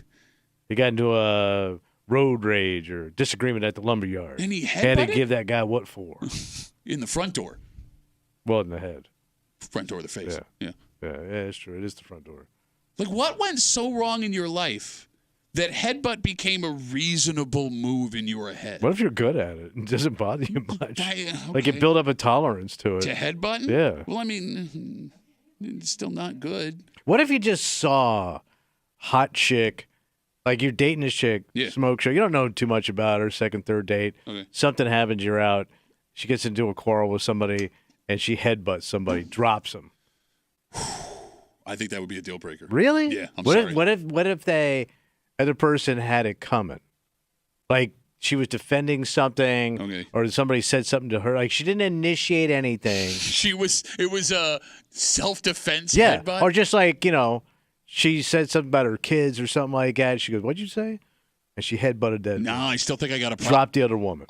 Unless it's an absolute nothing else you could do emergency. I think watching, even my wife. I've been married to my wife. It'll be 15 years in August. Well, that would be so No, if I watched my wife headbutt that would somebody, be so unreal. There may be therapy in our future because I need to know what the hell was going on where you decided that was good. You could watch your wife headbutt someone and still feel the same way? No, So that would be a game changer. So then shut But it's up! so out of character because I've known her for so long. Yeah. You know what I mean? I'm just saying, like, I go out with this woman, we're Yeah. single, we're having a nice time. She seems pretty refined, and somebody says something and she snaps. Nope. And she drops this woman at a nice restaurant. I'm out. What, you're at a nice restaurant? Nice restaurant. You're at Reds and she's headbutting people? Yeah. No. Drops them. I'm out. All right. 252 WCMF. Let's talk to Skyler. Hey, Skyler, what's up, buddy? Hey, I got a headbutting story for you. So, I was broke up with my wife, but we weren't divorced or what. And I'm at a bar, and here she walks in with this other guy, and he looks at me, and I go, "Is that my wife you're in here with?" He goes, "Yeah, is that okay?" I go, "No, it's not." He goes, "Let's take it outside." So we go outside, and we're just about chest to chest, and I'm waiting. I'm looking for that punch to come. Bam! He headbutts me, and it was so fast, I did not see that coming, and I didn't even see it happen. And I step back, and I just start laughing. I'm like, "Damn, dude, you got a fast neck." You've got a fast neck. My favorite Ribs Arkansas song. How's that go, Tommy? He's got a fastest neck in the South. Better watch your goddamn mouth. What you were saying, Skyler, I'm sorry. So it backfired on him because from then on, whenever he came in, he just dated my wife for a minute, but every time he came in, everybody's called him Fast Neck for like years. I don't know. Would you take pride in that name, or is It's that not the worst. Yeah, it could be fat ass or fast neck. He hated it. Skyler, I'm glad you made it through the headbutt, buddy. Did he? Thanks for the call, man. There's more than that. Have a good day, guys. Take care. got a fast neck? That's an unhinged story. That is an unhinged story. He was dating his wife and he headbutted her. So if somebody decides to pull out the headbutt move, is that the end of fight? Ooh. Does the fight end with a headbutt, or does it start with a headbutt? I don't know if I have it in me to keep fighting after taking a headbutt. Just knowing how hard a fist to the face hurts. Maybe she stars. Yeah, I don't know if I'd have the physicality in me to continue the fight. So, and I guess this is the tipperoo if I ever get in a fist fight with anyone listening. Please don't headbutt me. Okay. Let's make it a fair fight, gentlemen. All right, everybody, I hope we're going to move on. I appreciate the calls. This might be the last meal you ever cook at your house. Oh, why? Well, it will at least be for a while because the fire department had to go in and take care of got stuff. that bad. But that's just it, man. Like, not only is there the anxiety of having to go back in and do it again, there may be the fear of the other people who live in the house with you. Oh. And we'll get into it next here in the break room on 96.5 WCMF.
I mean, it's a bad situation all the way around. What happened? It's going to cost you time and money. It's a massive inconvenience. This sounds like it sucks. It does suck really, really hard. But the worst part about this may be the trepidation of going back in this room to do what you were doing when this happened, and how the folks who you live with may also feel about you attempting this again. Oh.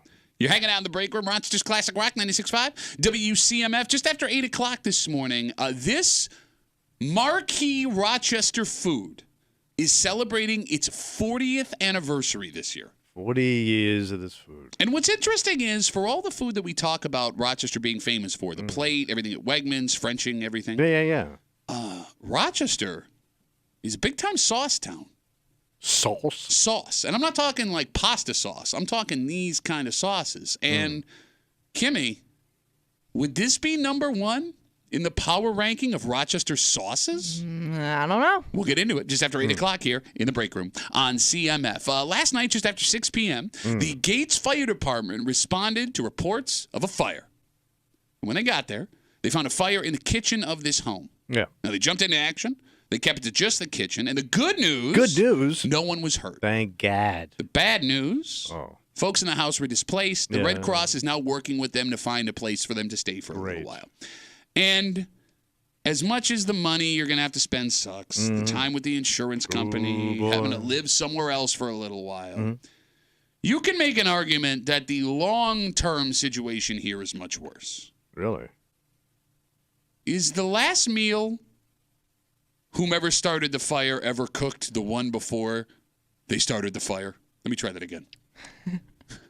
Can you cook again in that kitchen? Well, am I going to be allowed to cook, or is somebody taking over cooking? If you started that fire in the kitchen, are you allowed to cook in that house? I guess it depends how the fire happened.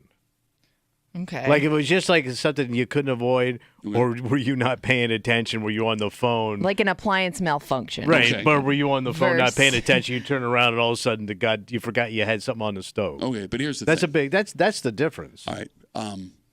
If it was an appliance malfunction or something you couldn't control, that's not on you. You would have to hope someone else was in the room to watch that happen. Because I'm going to be honest with you. Every other person I've ever met in my life, if I'm in the other room and the kitchen catches fire and they go, "Oh, I couldn't avoid it. This happened," I think they're lying. Yeah, but what are you going to do about it? Like, if it's your wife can get away with whatever she wants in the kitchen. That's her kitchen. So okay, and she's the better cook, right? So whatever your wife, you think he's gonna let that go?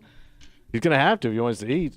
All right, especially in the fancy ass cheat days. But you also have to put up, even if you do go back to cooking again, like, you're never gonna live down the comments, the little jokes, the jabs call you of, Sparky. "Hey, remember when you burned down the kitchen? Cooking dinner." All right, let me ask you a question, smart guy, because you're not wrong. You're right. Like, there normally is a primary cook in the house. Right. All right, and it's mama. So let's say you're in the other room, kitchen catches fire. Your wife, "Oh, it wasn't my fault." Okay, you believe what you want. You're going to tell me the next time she goes in to cook, you're not going to be a little anxious? Oh, I'm going to be watching. You're going to watch her? But I don't want her to know I'm watching. She's not Casual stupid. Cutting through the kitchen. So things you've never done before, you're going to start doing, keeping an eye on her while she's cooking. But I'd be stealth. I'm cool, man. Kimmy, who's the primary cook in your house? I would say my husband does more cooking for sure. Okay, so if, and I understand the irony of a firefighter setting his kitchen on fire, but if that were to happen, would you feel completely comfortable him going right back in afterwards? I would. Okay, here's the thing. I would hope that if it was a mistake, you're never going to make that mistake again, right? So maybe there's much less of a chance of it happening if you do it once. That's a good way to look at it. All right. You know? So you would like, what are the odds you set a kitchen on fire twice? So there would be no anxiety for you? No, I don't think so. Unless I saw him cooking the same meal or doing the same thing he was doing the last time it got caught on fire. All right. I mean, it might be a little anxious. She brings up a good point. There are some things that you can cook where the risk of something going terribly wrong is much higher than other things. Yeah, anything with, that has a lot of grease involved. Yeah. And, like, even the person that was cooking the meal, you can't be sure that person wants to go back in and do it again. Might be a little gun shy. Well, I mean, look, you could understand having a little PTSD, being in that kitchen after setting it on fire. Yeah. Are you willing to take over the cooking duties if they want to take a little while between going back in? Yeah. I like cooking, so it doesn't bother me. Okay. You like cooking. You I don't like cooking. I do it. Really? I enjoy it. I would much rather have people cook for me. I too, but I don't mind cooking. Like I think I'm pretty good at it. Okay, all right. So like, if my wife even said I don't want to cook anymore, I think I'd be fine with it. Okay, but you know what would happen? Like she doesn't want to cook anymore, but she's not going to let you cook the way you want to cook. True. She's going to be standing over you. Yeah. Yeah. You gonna let that happen? You're not going to make any comments about her setting the kitchen on fire? No. In my head, yes, but not out loud. No. 252 WCMF again. House fire in Gates last night just after 6 p.m. Everyone's safe. They kept the fire contained in the kitchen, but these folks have been displaced. The Red Cross is working with them to find housing, and whomever started that fire, is that the last meal you ever cook in that house again? Jim's on CMF. Hey, Jimmy, what's up, buddy? Nothing much. I do most of the cooking, and I can't tell you the number of potholders my wife's had to replace because I set them on burners that I just turned off. Or God damn, man. So she now kind of hovers, and when I'm done, she's like, are the burners off? Is the stove off? Is the oven off? But it's almost like you can't even be mad when she asks you those questions because, I mean, she's doing you a favor, There's right? evidence. It is a reminder you need. Oh, yeah, because we have an electric stove, and you turn a burner off, and you get busy doing something, and you take your oven mitts off, and you throw them down, and you forget that burner was just cherry red 30 seconds ago. And all of a sudden there's a little puff of smoke, and you're like, crap, not again.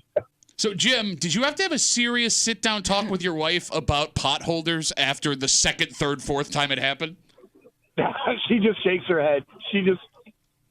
We've never set the kitchen on fire, so. All right, you got that going for you. Good for you, Jimmy. Good for you. Kind of lives with it.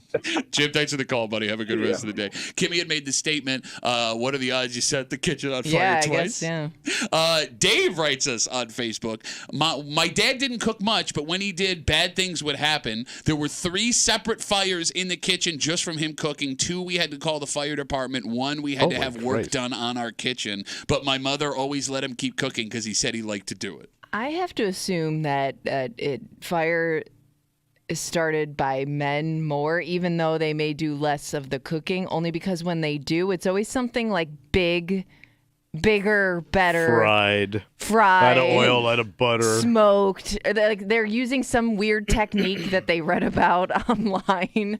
Like it's always something like unique that I would think could get a little sketchy or is a little more difficult to do. That's a good call. A dad meal. Yeah. Is that why men are responsible for the grills? Because there's less damage to be done outside if Yeah, something they roll catches you on fire? outside. Yeah. Go out there and cook your little food. Because like even I. But even you. Even I. No, I started a fire on a grill that I need in my house that I needed to use a fire extinguisher for. Yeah. Like we had my wife over marinated a bunch of steaks. I put them on, and the second they hit the grill, boom! And I didn't know what to do, and I was afraid the propane tank was going to explode. So they were a gift. These steaks, man. It was like 10 years ago. We just moved into our house, and I had to ruin all of them with this effing fire extinguisher. Damn. Oh, it was brutal. And we had guests over too. So I'm on my deck like, who wants to get a pizza? All right, so the moral of the story, watch your potholders and don't over-marinate your steaks. Speaking of food, Rochester, New York is known for a couple of things. Like what? Well, garbage plate, Frenching, Wegmans, right? But what's weird is we don't get the credit I think we deserve for this section of condiment. Okay. Because Rochester is big with this specific condiment. And one of the originals is celebrating a major anniversary this year. We're going to tell you all about that.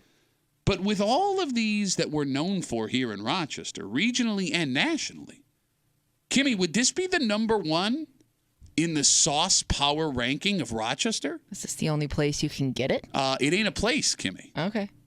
We'll tell you all about it next here in the break room on 96.5 WCMF.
when it comes to food, Rochester is known for the plate. Oh, yeah. We're known for French and everything. We're known for Wegmans.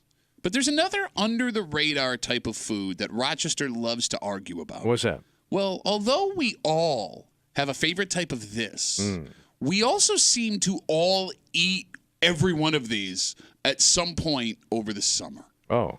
You're hanging out in the break room, Rochester's Classic Rock 96.5, WCMF. You can go to the contest page at WCMF.com now. What? Enter for your chance to win a pair of tickets to see the Satch Vai U.S. Tour, Joe Satriani and Steve Vai. Ooh, that's a guitar show. Big guitar show. Oh, that's a number one.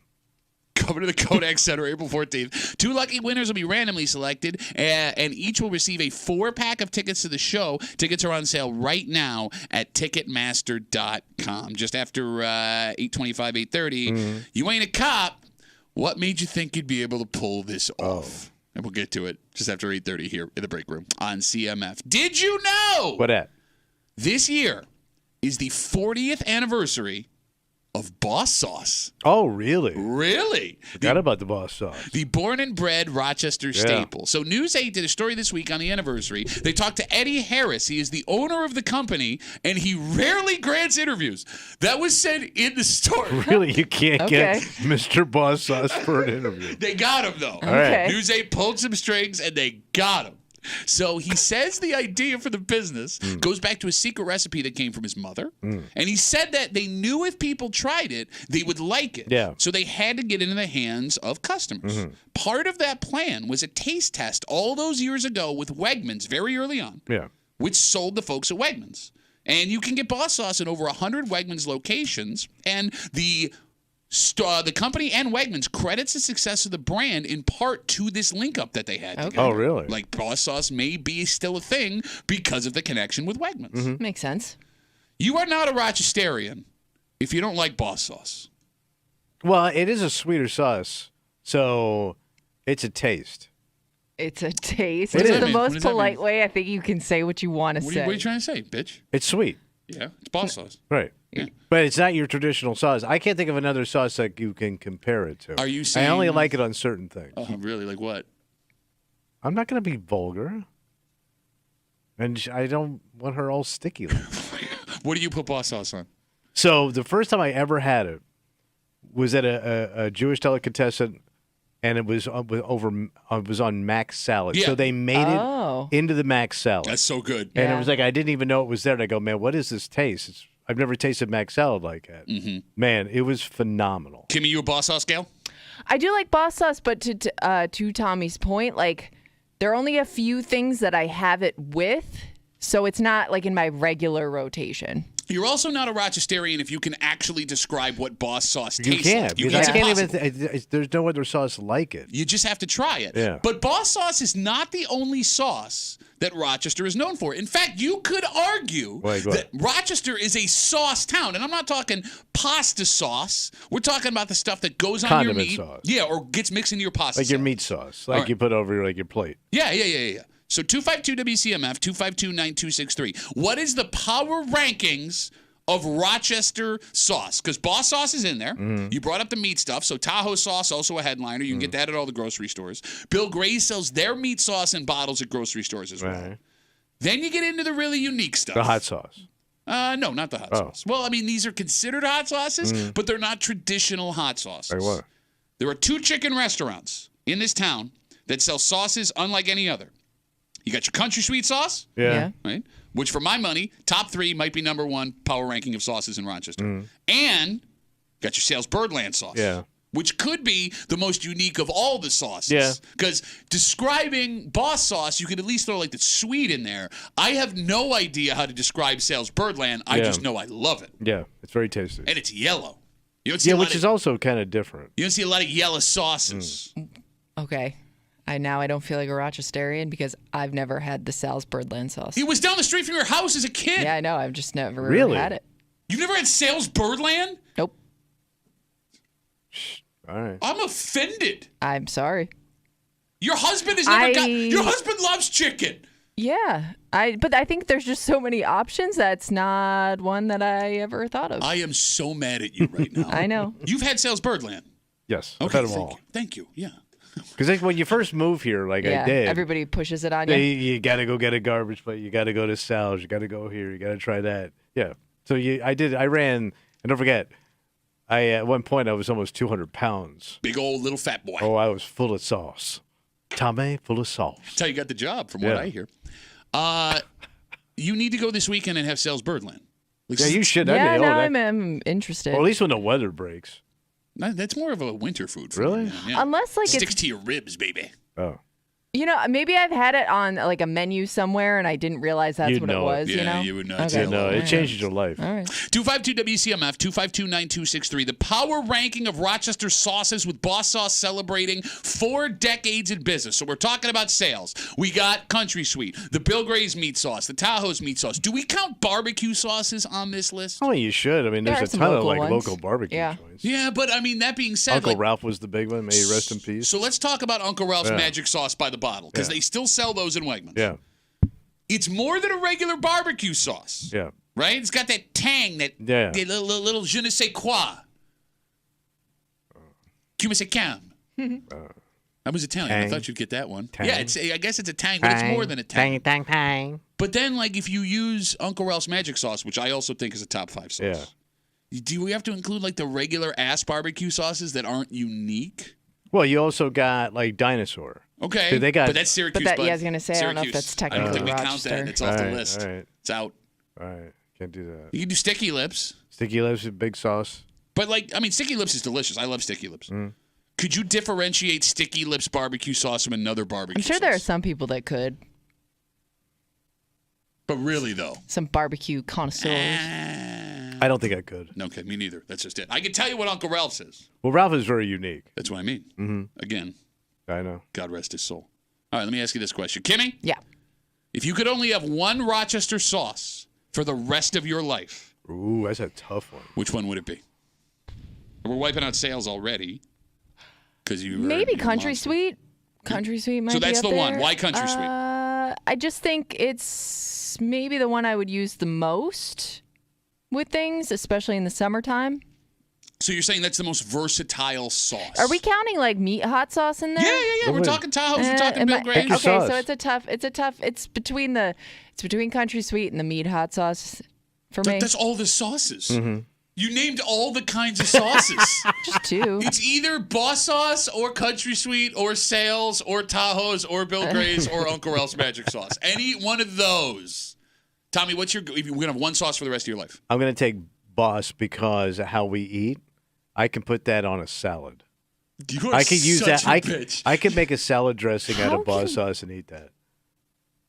And don't be a little bitch of me because you're the same way. No, I get cheat day. I get down on my sauce. I got Sunday sauce. Yeah, if you're gonna go sauce, you gotta go sauce the right way. Thank you. No, I want a versatile sauce. In this room, we sauce the right way, or we don't sauce at all. I want a diet sauce. I don't deal with your salad ass saucing.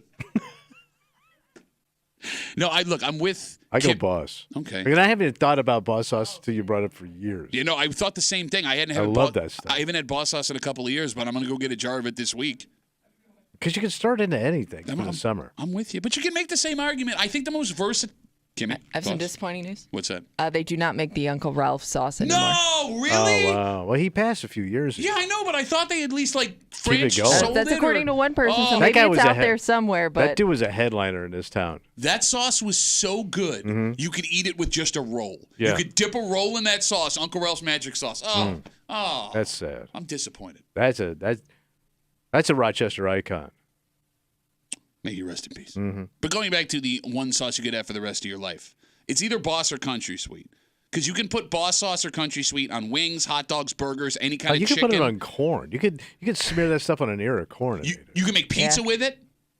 Never heard of that. Yeah, Country Sweet pizza, chicken, Country Sweet chicken. Oh, okay. I would try it. It's delicious. I would actually dip my pizza in Boss sauce. Yeah, that sounds good too. Yeah, let's do that. But like Tahoe's or like Bill Gray's meat sauce, like that stuff's good, but you're limited to what you can put it on. Like you don't put a lot of like meat hot on white meat, with the exception of white hot. And I don't even know if that really counts as white meat. So what when you're having white meat, what kind of sauce do you like?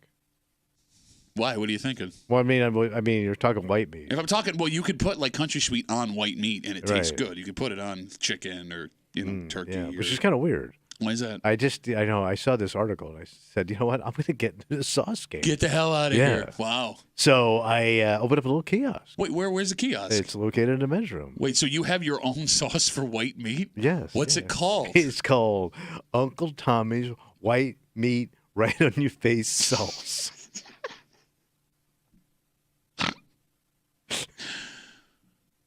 Boss sauce and country sweet sauce, the most versatile. Mm.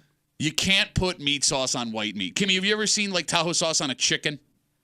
I don't think that would be good because you get a combo. I guess you.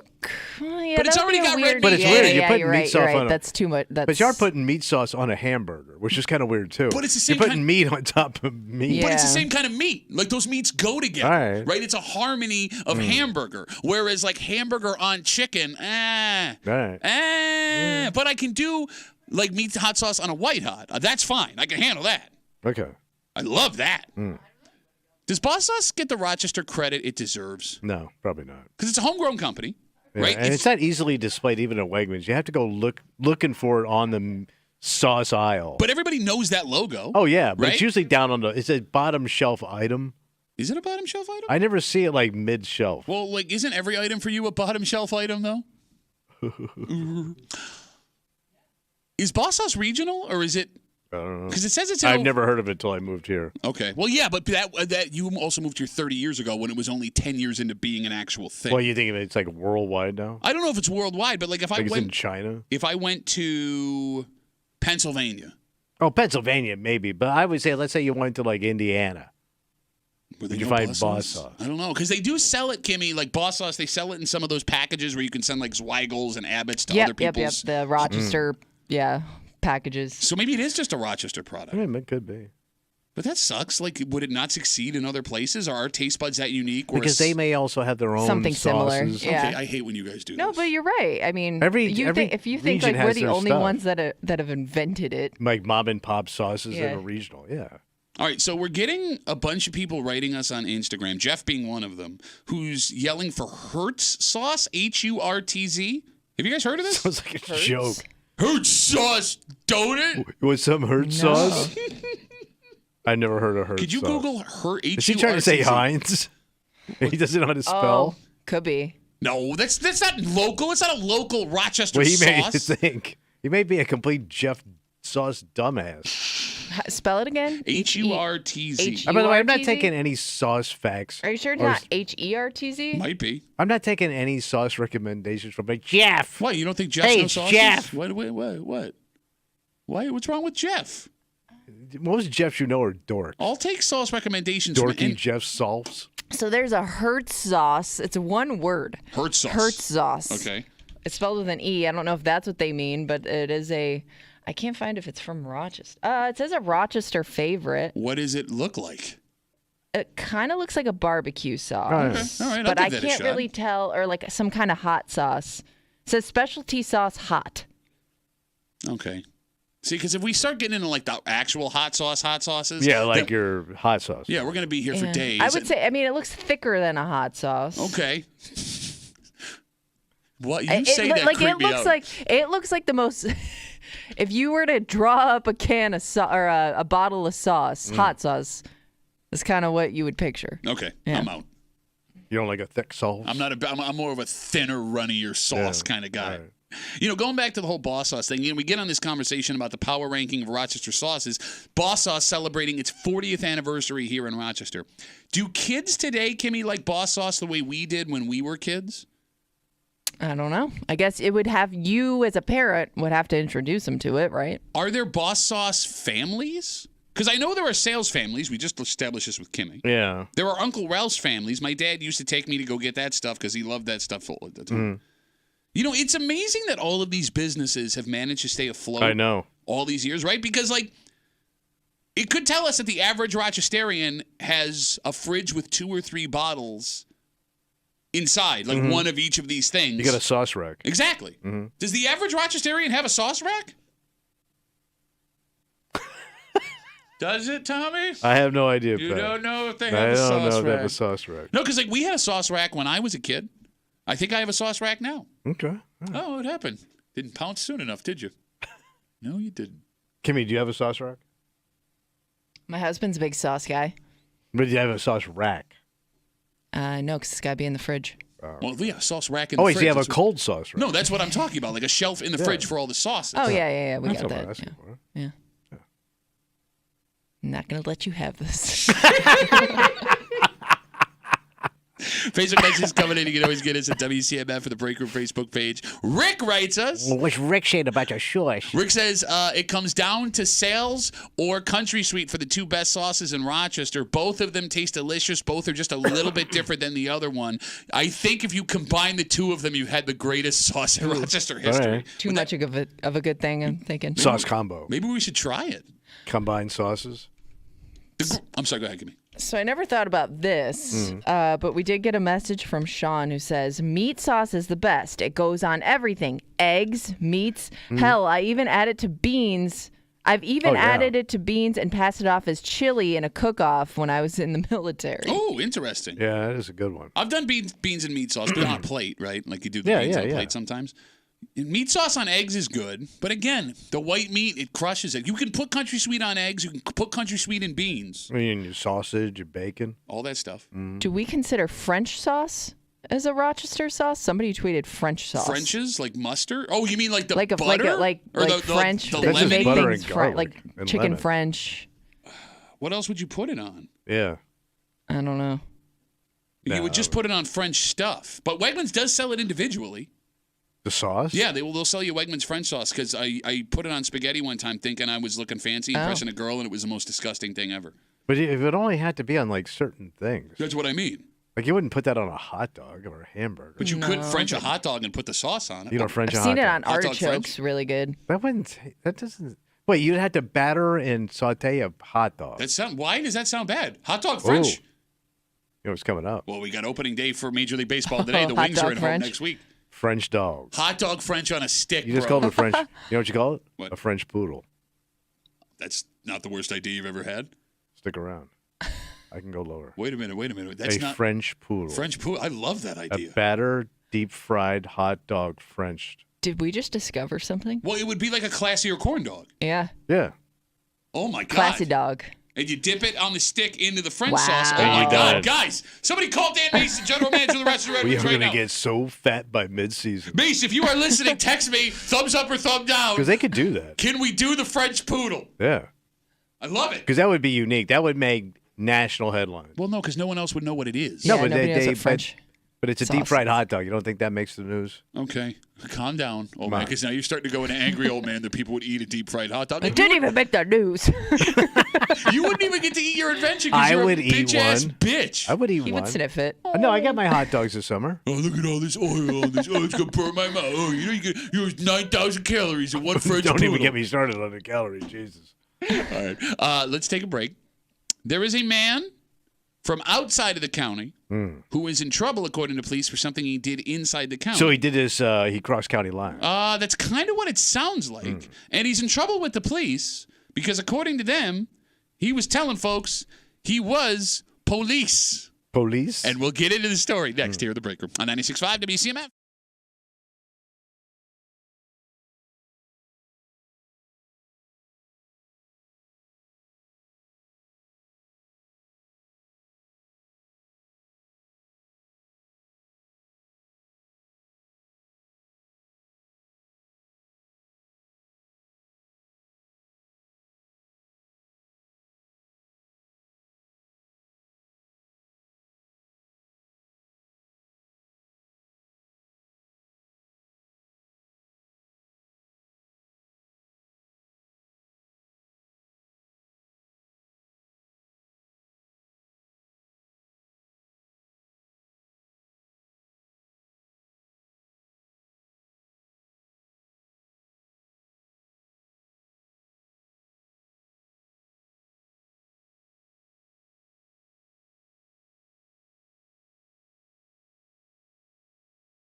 It's just a touch concerning how much we see this story in our area. What happened? Over and over again. Not just because someone who's not a cop is pretending to be a cop. It's dangerous. Yeah. Obviously dangerous.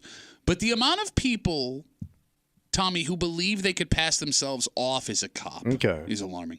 And even as you nod your head and agree with me, and you go, yeah, okay. I know that you and a lot of guys like you think if you were deputized tomorrow, it's a job you would know how to do right away. I know some of this. No, you don't. I watch Netflix. That's the problem. You're hanging out in the break room. Rochester's Classic Rock 96.5. WCMF. Just after 8:45, we finally have an answer. Yeah. To what COVID would do to people when it comes to working sick at their jobs. Oh. And the answer is not good. Oh. And we'll get to it just after 8:45 here in the break room on CMF. A 28-year-old man from Leroy has been arrested after a strange incident we may need some help understanding.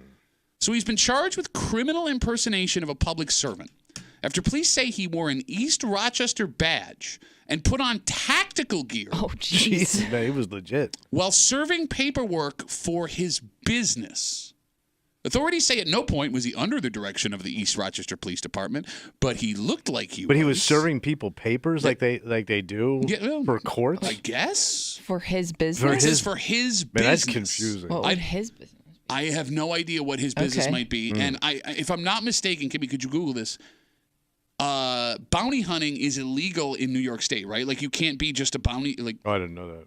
I've never heard of a. Have you ever met a bounty hunter in New York State? No. I thought there were laws against citizens like collecting people on Okay. bounties, unless he worked as a bail bondsman. Okay. But why would you be in tactical gear with a badge to serve papers to somebody? I don't know. Because that means you're almost looking like a SWAT team guy. Yes, that's what it actually says here in the story. SWAT team guy. I had the right. Hey, SWAT team guy coming through. Big SWATer. Hey, check me out. You check the SWAT? I'm a guy. SWAT team guy. A bail enforcement agent or bounty hunter must have a license from New York State. Oh, so they are legit. In order to pursue that. Okay, all right. So maybe that's the They case. have to meet here. a certain level of training, I guess. But he was obviously trying to pass himself off as a cop. Those are the allegations here, yes. Yeah. So he now has a court date in April. Tommy, if this happened, this guy is an idiot for impersonating a police officer. Right? Yeah. Okay, great. You don't think you know, you personally, what you were going to say, Kimmy? I'm just picturing him putting that outfit on and like doing cool moves in the mirror. Oh, you had to do cool moves in the mirror. You know what I mean? Yeah, check it out. What's a cool move that you would do in your police? A tactical move. What's a tactical move? Like maybe like a karate chop or something like that? I've never seen a SWAT team do a karate Draw chop. a fake gun. Oh, yeah. Yeah. How would you do a karate chop, though? Hacha! Like that. How do you move so quick is my question. She's like a blur. Mm-hmm. So, Tommy, you say this guy's an idiot for impersonating a police officer. If that Yeah, it's not happened. a smart. Okay. You don't think you'd know exactly what to do if you were given a uniform to make someone think you were a cop? Well, I think I could do an impression of one. Like just based on everything you see in like detective movies. Like and the all way that you stuff. talk. Yeah, it and depends stuff. on like who you're talking to and how you're approaching people. You don't really believe that. What are you talking about? What about the background you have? You need detective boys. Okay, no police officer has ever talked like that. I'm working day watch at a homicide. You realize I grew up Los around Angeles. Have you heard my dad talk? 1969. Okay. He'd be a guy that says SWAT team guy. Like, okay, Tommy, tomorrow, if the Monroe County Sheriff's Department were to call you up and they go, Tommy, listen, we're facing such a massive shortage. We're going to start deputizing citizens that believe they can be police officers. Right. Do you think you could do that job? Some of it. Some of it. What's some of it? Ticket writing, pulling over. You're illiterate. How are you going to write tickets? I'll just put speeding, That was your right down. murder. You think you could pull murder? You Murder. wrote What's someone your a ticket for that? Murder. There's your murder ticket. So to be clear, in your head, Tommy, this guy accused of faking being a cop is a total moron. Also, you would be able to pull off what he was trying to do if given the opportunity. I think I'd be a good shot too. I think I'd be good shooting. No, you know what you would be really good at? What? Directing traffic. No, he wouldn't. He'd get distracted too easy. He'd get bored immediately. But he people would would like piss to me be off. able to tell people where to go. Yeah. Okay, you think you'd be a good shot. When's the last time you fired a gun? I was school. I mean camp. Camp. So like 45 years ago. Yeah. But I was good. I was really good at shooting. And you used a handgun? So we used they were 20 gauge shotguns. Okay. And then we were shooting 22s on a target. Okay. And you did that 45 years ago, and you think tomorrow you could walk in with a police officer's uniform. And by the way, my dad has worked as a cop for 30 years. He's never fired his gun once. Yeah, but well, in case, I might overly shoot. Don't what? That has disqualified you as a police officer immediately. What do you mean? Why? Do you watch the news, you idiot? Not overly, just a little overly. Okay. Cop shows have ruined almost all men in America because it's given every one of them the idea that they actually know how to be a police officer, to the point where we see, Kimmy, now multiple stories where guys are trying to do it. And not in the way, like, take the civil service exam and go through the academy, try to do it. Like, more like get a light for my car and a uniform that looks like a cop way. Well, there are actual, just regular citizens participating in solving crimes and things like that. It's actually like encouraged for people. Yes, what crime stoppers. Internet sleuths, if you will. And there's all those great cop lines you get to use. Like what? What? Well, you don't think we're going to let you just walk out of here, do you, punk? Me and Smith & Wesson. That's not... I got a master lock to this whole town. It's called my right foot. I'm going to go back to talking to Kimmy. Okay. Kimmy, there's a difference between like detective work, pouring over like information, and putting on a uniform and pulling people over because it makes you feel like a big man. But I'm just saying, if you kind of give people a little bit, they take a lot, I don't know. Okay. Look, I find the whole internet sleuth thing interesting, even though that's wildly dangerous, because there's been a couple of times where people who were not guilty of crimes were fingered by, like, thousands of people on the internet, and it completely ruined their lives. But they'll get out in 20, 30 years when they figure it out. We're watching a show right now on Netflix. It's called Homicide New York. Yes. Okay. And it just breaks down, it's a 5-part series, and it breaks down these homicides. And at the end, you kind of feel like you're one of them. You're not, though. I don't feel that way. No? You don't feel like you can have drinks with those guys? There's nothing about... If anything, that makes the job look 10 times harder. What do you mean you feel like you're one of those guys? Like the one chick who speaks fluent Spanish. Yeah. I love that broad. You can't speak Spanish? No, but I think I could hang with her. You don't speak Spanish? No, but I think she would embrace me. 252 WCMF. Like take you under her wing? I would be like her little chica. We're talking about a 28-year-old man from Leroy who was arrested after police say he dressed as an East Rochester police officer. He had an East Rochester badge. Where did he get that? Don't know. That's a great question. Says he put on tactical gear to serve paperwork for his business. Authorities in Leroy say at no point was he under the direction of the East Rochester Police Department. He's been arrested for criminal impersonation of a public servant. He's got a court date in April, and all cop shows have ruined all men in America because all men believe if they just had a uniform that they would be able to be a police officer. Remember, I've been watching cop shows now for 50 years. Okay.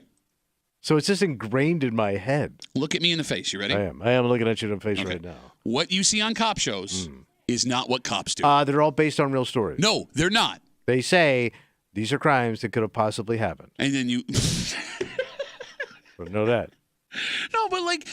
We see a half a dozen of these stories a year in our area. Guys that pretend to be police officers, people who pull folks over for no reason, folks who pull out fake badges when things get dicey with other people to look intimidating, and then they talk and they dress and they carry themselves like the folks they see on Law & Order or FBI or NYPD Blue or The Rookie or Chicago PD or Chicago Tactical or Chicago Mid-Afternoon Shift or Chicago Parking Meter Brigade. Why are there so many Chicago cop shows? I don't know when Chicago became the hot town all of a sudden. They run them out of L.A.? Right, I guess. Because every cop show used to be out of Los Angeles. But like those cop shows that you're watching, they're not doing actual cop stuff. And when they say they've ripped the stories from the headline, it's like the tiniest detail that they blow into the stupidest stories. Like, you don't yell at someone in an interrogation room until they confess. That doesn't happen.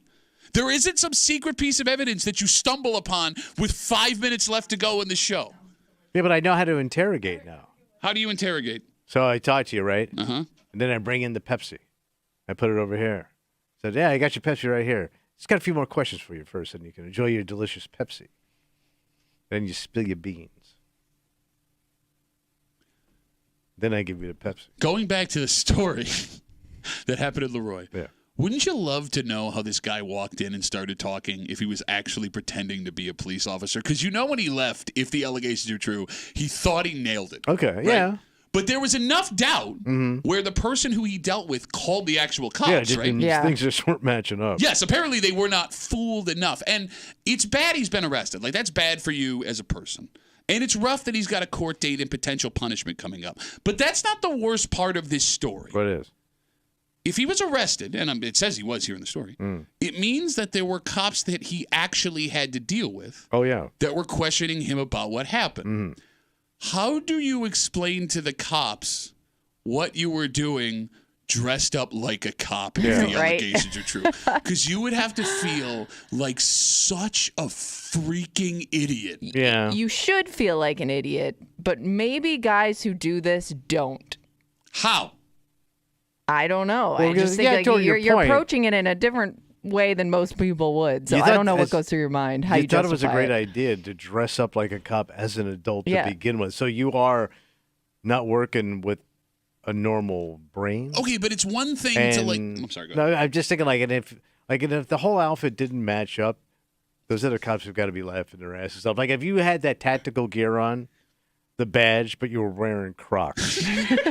Croc cop. I think I've seen Chicago Croc cop. My dad's friends wear Crocs to work. I think that has no, happened you before. cannot Well, of course be not, a you police idiot. It was a officer. joke, you Tactical idiot. Crocs. Yeah, no, they have their badge in the hole of their Croc. They make those badges now where it'll pop right in the hole. Because you should feel like a phony when the real people show up, but there may be a point where you realize, yeah, guys, see, like we're all in this together. Yeah. Like you may put yourself still even when the real cops show up on the same level. I'm saving you money. Yeah. Well, to your point, we've talked about two phenomenons that seem to happen. One, anytime something goes down where the cops get called, even the man who thinks even the man who's in trouble, like in the neighborhood, thinks he's in the right, and when the cops get there, they'll understand his side of the story. And I've told you guys before, my dad being a cop growing up around all these guys, like there are these people that just love cops, and they want to talk to cops, and they want to be around cops. So like when I was a kid, I would watch these guys come up to my dad and like start talking to my dad like they were cops. Yeah. And you're not. Yeah. You work at a furniture store, which is fine. It's a great living. Sure. But like why you're embarrassing yourself.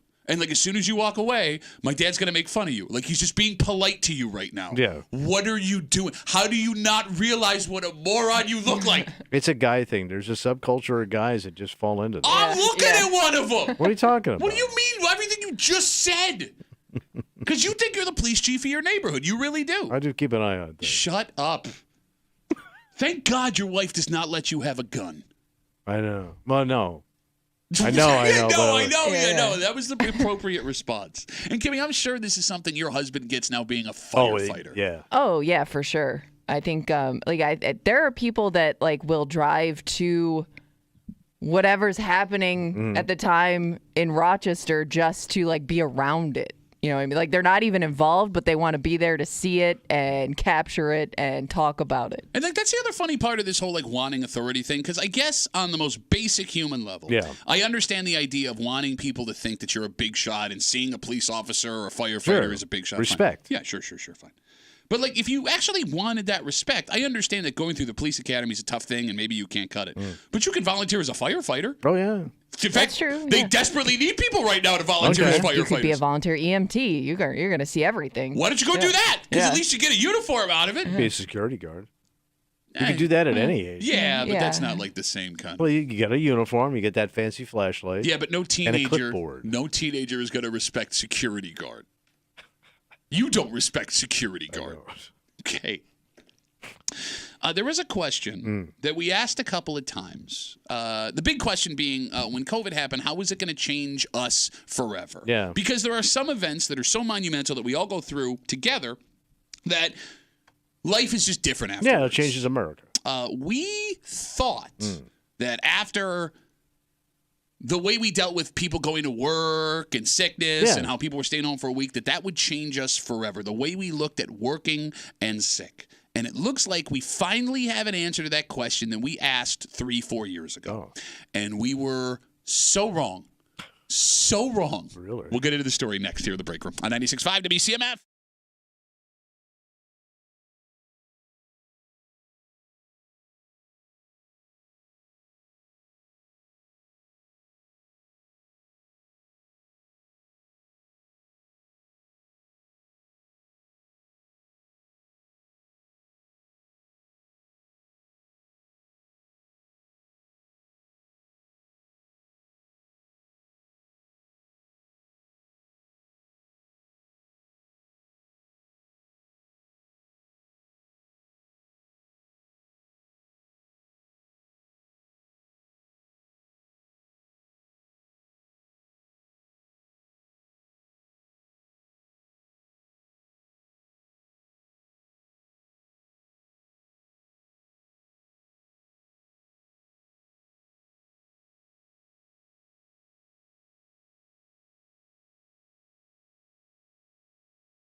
I guess after everything we went through, it didn't change us the way we thought it was going to. Well, because every once in a while, there are events that happen in the world that are so monumental and affect so many people, you can see a shift in ideas of the whole entire world in that moment. Yeah, and that was one of them. This, however, no, did not get affected in any way. You're hanging out in the break room. Rochester's Classic Rock 96.5 WCMF. Just after 9 o'clock this morning, Tommy, the excitement when you see a celebrity. Oh, my God. It blows you away. Someone that's one of your heroes. Like they're right there. Right in front of you. And it gets even more exciting and super cool when you don't expect that person to be standing in front of you in that moment. You've got a decision to make. Do you pour your guts out and let them know how much you love them? Or do you leave them alone because they're in the middle of doing stuff? And I feel like I may have made a mistake.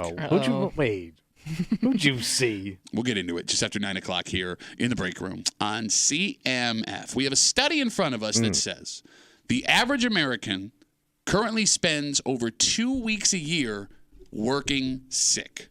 Oh. Like just pushing through. You got it. Which is not good. That makes sense. I would actually think it'd be more. Why do you say that? Because I mean, what level of sick are we talking? It just says sick. Yeah, because I think Flu there would be a big one, or just And there are just people that constantly have like the sniffles or something going on where I would consider that sick, but they'll work through it for like a month. Okay. Now, the reason I find this interesting is back when COVID was raging, there was points where we were broadcasting from home. You remember, the rules were if you felt anything, right. Go home. Yep, go home, take a test. And if you take a test and you're sick, you're home for 5 days. Yeah. You're going to wait, till you had to come you're back. in lockdown. And we had asked, will this change the way sickness affects people doing their jobs forever? Are we now going to take people being sick more serious because we understand how things spread better, right? We're all experiencing it. It looks like we've gone back to the way it was before. So we're just like, it didn't matter. Yes. It kind of seems that way. I mean, which is not good. Because that's how we got ourselves spreading stuff before. Well, yeah, but remember, like with COVID, like a lot of stuff also went away. Like the flu was way down, colds were way down. Because we weren't coming across anybody. Right. And if you felt bad, you stayed home. You stayed home. Not anymore. Hey, go back to work. So cough all over your work.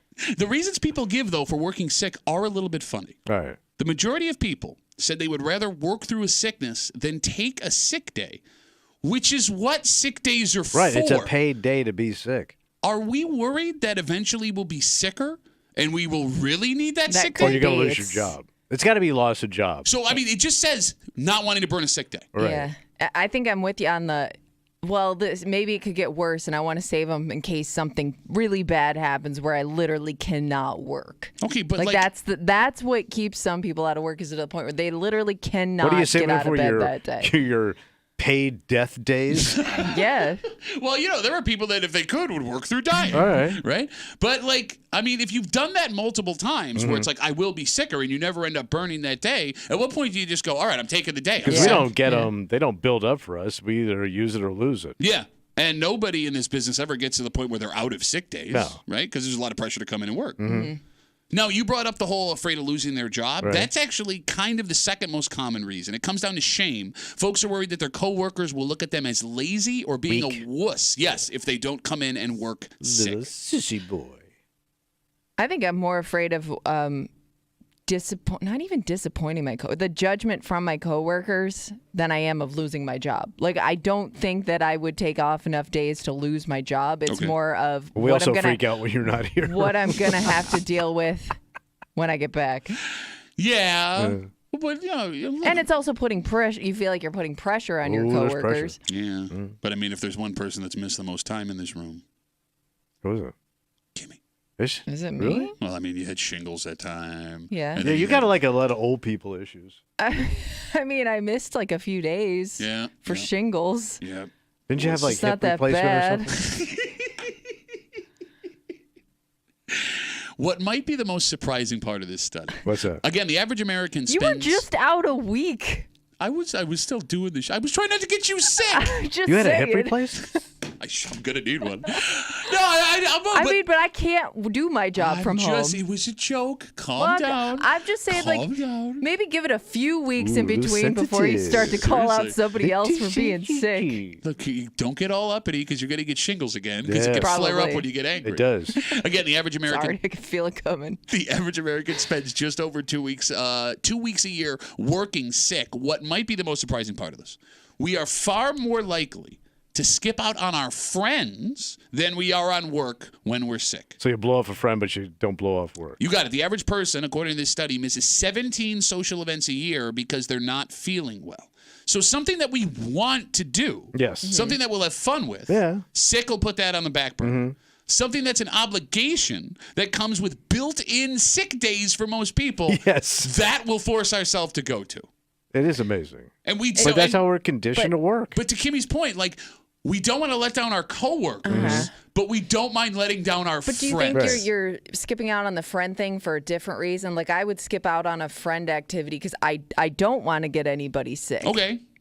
Could be that. Whereas work, like, you don't mind getting us sick? Not that I don't mind getting you sick, but the reason I'm skipping out on work, or I'm afraid to skip out on work, I guess, is because of my job. Okay. But I don't know if this is still a thing, but I remember, like, especially when I worked in the grocery business, they would always, like, tell you about people that, they've worked 10 years without calling in sick. Yep. Never miss a sick day. Like, they would hold those people up at my old job. And those were physical jobs. Some of them were, like, truck driving and working a forklift, and maybe you should have been strung out on Dayquil working that forklift. Maybe your ass should have went home. It's interesting you bring that up as we talk about, as we had asked that question a couple of years ago, does this change the way we're working sick, what we're going through with COVID? My kid's school no longer keeps track of perfect attendance. Yeah, that was the other thing. Yeah, you're right. Like, and that, I remember pushing a kid to go to school even though they don't feel good. That stupid pin in elementary school those kids got when they went through, kindergarten through 5th grade, never missing a day of school. And the school says, if you don't feel well, keep your kid home. Yeah. That's changed. Yeah. But it hasn't made it yet to work. So maybe when these kids that are in school, now that they've started to change policies like that at schools, get to working age, it'll start to change. But then you start competing with other countries where maybe they don't take sick days. Yeah, because my daughter's really worried about what's going on in China right now. No, but you're competing with China. You compete with they don't take sick days, bro. China doesn't take sick days? No, ain't no sickness in China. Well, I hear they don't get sick because there's no cheese to get right, sick on. Because the cheese has the bacteria. Bacteria? It gets in there. Oh, you talking about Steve Bacteria? One of them tactical guys? Chinese police force? China cop? Freeze China cop, you were saying there. I've also worked in places where the boss will go out of their way to praise somebody working through a difficult time or, you know. So it's like, well, maybe because if I see my boss encouraging that, well, then how am I going to take off a sick day for somebody I know was sicker that came in that got praised for it? Also, the boss that works sick and wants everybody in the place to know, we had that guy too. Had like a major knee operation, but came back in on crutches and made it a point. Like, let that poor man stay home. No, but he did it to himself. He worked around like that just to prove a point that if I can do it, you can do it. No, but here's the thing. You sit here and you're saying all the right things, right? That guy now's in a wheelchair. You're also a guy that bragged that he never took a day off in his life until he got stuck at an airport. No, I'm saying, like, you can't sit here and be like, guys. And then be that guy. And the only reason you're saying this is because you broke your streak like a bitch because you wouldn't rent a car and come home. There was $500. $500, so much for your streak, you bitch-ass bitch. And then, but when I tell you why I don't get sick, you also mock that. Why don't you get sick? Because I drink. Or because so I'm coming drunk instead. No, but the whiskey keeps the illness away. You're not around kids. That's why you don't get sick. I see kids all over the place. You're not really around people in general. Other than like your daily grocery store y'all trip. Too. That's But you got kids. You come in with. Bro, I'm a full 10 feet away from you. I'm not gonna get you sick. Oh, that's the 10-foot rule. Maybe, I don't know. You don't get sick. Bro, I'm telling you, the reason you don't get sick is because you're not around kids. And if your grandson were to move back to Rochester and you spent regular time around him, you're going to get sick all the time. Say, every time I'm around kids, instant sickness. I would just drink more. Okay, yeah, around your grandson. That's a great Grandpa idea. drinks because the grandkid's in town. All right, let's take a break. Right. I have regrets right now. Oh. Because, like, seeing someone famous when you're not expecting it is When cool. did you see somebody famous All right, around you're here? not going to understand Is because some of this these is busted-ass famous, like, in your head? this is not your world. But there are lots of people Four listening. seasons for the Ottawa Senators. Not the Senators, the Sabres. But there are plenty of people listening to this show that are going to hear this name and go, oh, my God. Busted-ass celeb. What the hell is wrong with you, I man? can't wait to hear it. Well, you're not going to know who it is. So it Still doesn't more It's a famous busted than West us. Side celebrity. There are plenty of people who are going to hear this and go, oh, my God. And No, what makes, he's in town? what makes it even cooler is that's just it. I didn't know he was here. What? And I came across him. Unexpected. And Kimmy, in a place where he and I were going to be standing around with each other. Wait, you're like shoulder to shoulder with this cat. I bumped into him literally 3 different times. Okay. Wow. There's a decision you have to make when you come across someone that you admire. Yeah. Because this guy was one of my heroes when I was younger. And I'm kind of regretting the decision I made, even though it may have been the right decision. Did you make a fool of yourself? No, I kind of wish I would have made a fool of all myself. We'll get into the whole thing next here in the break room on 96.5 WCMF.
There is something really cool about meeting someone famous. Yeah. Someone who was a hero of yours when you were a kid. Mm-hmm. And you'll get all giddy and you don't know what to do with yourself. But it gets really complicated when that interaction happens unexpectedly. Wow. Like you didn't go to an appearance, you didn't pay for some VIP concert thing. All of a sudden, this person is just in front of you. You just ran into him. Yeah. Because you can do what you want to do Yeah. and totally nerd out. Yeah. Or you can do what you're supposed to do and try with every itty-bitty part of your body Yeah. to play it cool. And this is like a childhood hero of yours. Yes, it was. Yeah. Don't be a dick. I haven't even heard the name yet. You're hanging out in the break room, Rochester's Classic Rock 96.5. WCMF, you can hear our sultry voices every day through the radio. Oh, yeah. You can also watch the show. Watch our talk. Odyssey app, WCMF.com, or YouTube and Twitch. On YouTube and Twitch, it's The Break Room, WCMF. You can check out Tommy's outfit. You look like a mountain climber that was kicked out of the group. Out of the mountain. Like you half dressed, and then they were like, "You're not coming. You're gonna kill all of us." Sissy on a mountain. Run, boy, run. So check us out, YouTube and Twitch, The Break Room, WCMF. So my oldest is hockey season ends, and then there's practice for tryouts that are in 2 weeks. Okay. So for the last couple of weeks, she's had to go to tryout practice. All right. That's a thing. You have to try out to practice. Dude, you're Just practicing saying to to get try ready out. for tryouts. Okay, gotcha. So it's these practices are meant at a different rink than we normally go to. Mm-hmm. So the other week I'm there. She's practicing. I'm there by myself, and I'm trying to get the rink television on the Sabres game. Yeah. And there's a guy who's standing in the way of the remote. So I go, "Hey man, I'm sorry. Can I sneak around you?" And I realize as I'm going around this guy, he turns around, he looks me in the face. It's one of my heroes from my childhood. Childhood hero. Sabres fans will remember Tim Conley. Butler in over the line, leaves it to Connolly. Connolly takes his shot, score!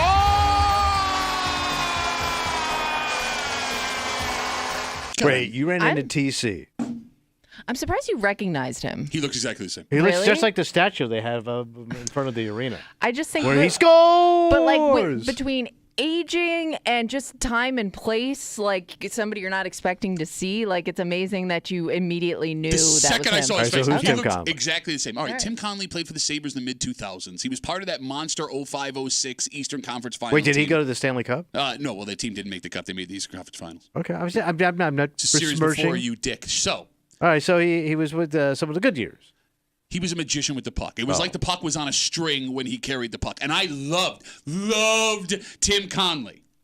What's he Loved doing Tim in town? Conley. So that's just it. I don't He know. lives here? I have no idea. Out of nowhere, he's at the rink, just standing in front of me, talking to some other people. And I was also wearing my Sabres hat when this happened, so I'm sure he knew. I knew who he was. All right. All right. And in that moment, when Tim Connolly is standing in front of me, Yeah. and again, surprise, Sure. Tim Connolly, I mean, my God. there's a decision to be made.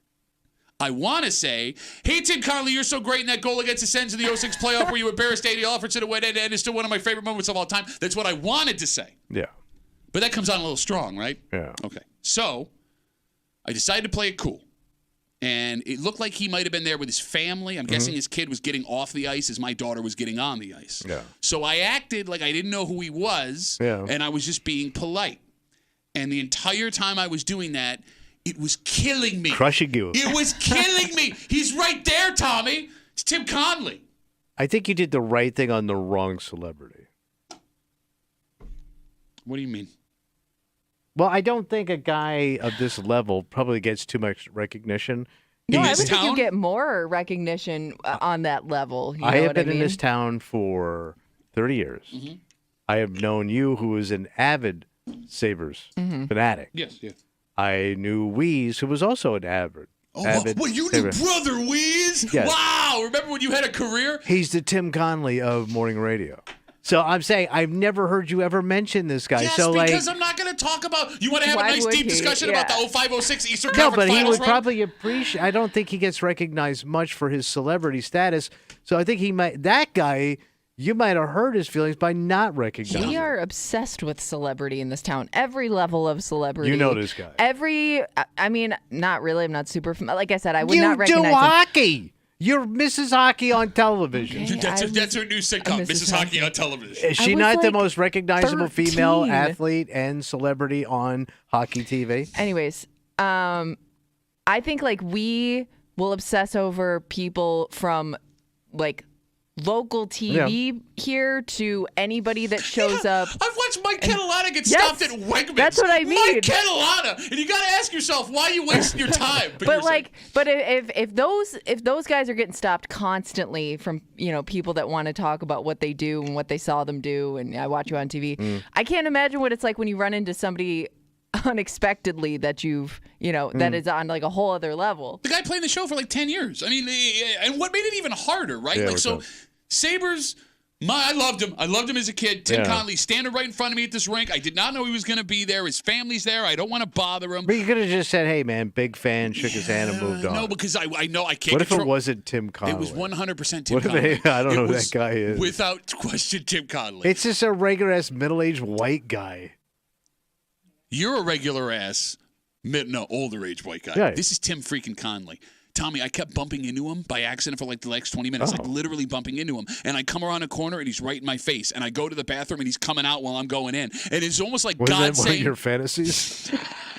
It's almost like God saying, I dare you. Yeah. I dare you. But I didn't say anything. And I'll be honest with you. I know I did what I was supposed to do, but now I regret it because I would have really loved to nerd out over Tim Connolly. Even more weird. You ready for this? I'm ready. At that moment, in my car, which was outside the parking lot, I had my Tim Connolly sweater in the trunk because I wore it to go play hockey with my daughter like 3 weeks before. Wait, you had this guy's jersey? Question though. How many different people could you meet where you have their jersey in your trunk? Zero, I hope. 4. Okay. But I'm saying, like, wow. I could have run out to my car and be like, will you please sign my sweater? But that would have been really freaking weird. But again, I think he would have appreciated it. No. You know this guy? No. No, I'm saying, like, I don't think he would appreciate it. Like, what are you going to tell him that's so intriguing that he's going to be like, wow, that was a really cool interaction that I had? You could have just said, big fan. Really appreciate what you did for the team. That's what you got to say. Okay, no, because you have to break down every penalty or play. Here's the thing. I hate dicks who like try and play it cool but still say something because you still look like a dick, right? Like I know you want to nerd out, but you're trying to be better than the moment. And I'm not better than the moment. I wanted to nerd out. I wanted to like throw my arms around Tim Connolly and just like start talking about all of these great mid-2000s moments that I watched him do from the stands, from my couch. It was great. It's Tim freaking Connolly. But maybe you'll run into him again. I mean, it sounds like if he's in town and he's got kids playing hockey, you're going to see him. Well, again. after doing this break, I hope not. I think he does live here. We're getting tweets. Damn it. Why do you hope not? Well, because now I'm embarrassed that I was talking about nerding out over Tim Connolly. And let's say this gets back to him somehow because it does live on WCMF.com. If somebody knows him and it's like, oh, they're talking about you on the radio, now I'm going to be like, oh, yeah, you're that guy who I met 2 weeks ago who didn't say anything, but then went into a microphone and was like, hey, it's Tim Connolly. When's the last time Tim Connolly was talked about in any type of broadcast? Well, the Connolly Show that they do every day down on the sports station, where they, on a daily basis, talk for 3 hours about Tim Connolly and Tim Connolly highlights. I would think, we didn't say anything derogatory about the man. I didn't. I didn't either. Not even a celebrity. I just never. He doesn't sound like he's that level. He's not like French Connection guy. Well, yeah, it's like saying, okay, right? You picked the 3 greatest Sabres of all time. They have a statue, and I think he's not on that statue. Well, no, it was when the band got back together, the French Connection featuring Tim Connolly. It was like Jefferson Starship. I'm also guessing any level of celebrity, you're going to react the same way. Doesn't matter who it is, how famous they are. I think like you have that instant reaction, and that's what you're going to go with no matter what. And I think it's how they matter to you. Right? Because, like, this guy was a big part of my childhood, right? When the Sabres were finally great between that dark period where they almost left town. Like, you love jazz, and you nerd out over these jazz people that if they were walking through Wegmans, I would have no idea who they are. But you would have the same reaction to, Chauncey Godolphy. I don't know, some stupid-ass jazz bassist. He was raised in Louisiana, but was born in the Middle East for some reason. So I just saw a local celebrity myself, did you? and I didn't even talk about it. And I didn't even talk about it. I didn't talk about it, and I knew who he was because he had rich guy jeans on. Oh, my God. Jeff Tyzik from the RPO. Because he's always on TV, right? You think you're gonna tell me Tim Connolly's not a celebrity? I recognized him by his jeans. Look, Jeff Tyzik's a very talented man. I actually have to explain it to everybody. I think he's either a Gates or a Grease kid. Yeah, he grew and big sports guy too. I think he played football. West Side kid. Okay. West Side football. So you think that the head of the RPO is a bigger celebrity than a guy who played in the NHL for? Hey, but to he's your still point- working, man. This guy doesn't have to. That's how well he did. Oh, you think he's rich? Yeah, he's a millionaire. Probably, Easy. yeah. To your point, though, No, what you he's just like said, hockey millionaire. Yeah, that's a pretty Hockey good millionaire means you own a party boat that you bought that has aftermarket, accessories Got on that? it. Yeah. you just said it doesn't matter the level of celebrity; it's how they matter to you. Yes, that is true. So yeah. Like, for example, you just name dropped Jeff Tyson. He was into walking a around microphone. Pittsburgh Douglas. Wow, get out of here, guy who lives in town. Yeah, he also travels. He goes worldwide, bro. Wow. 252 WCMF. Okay.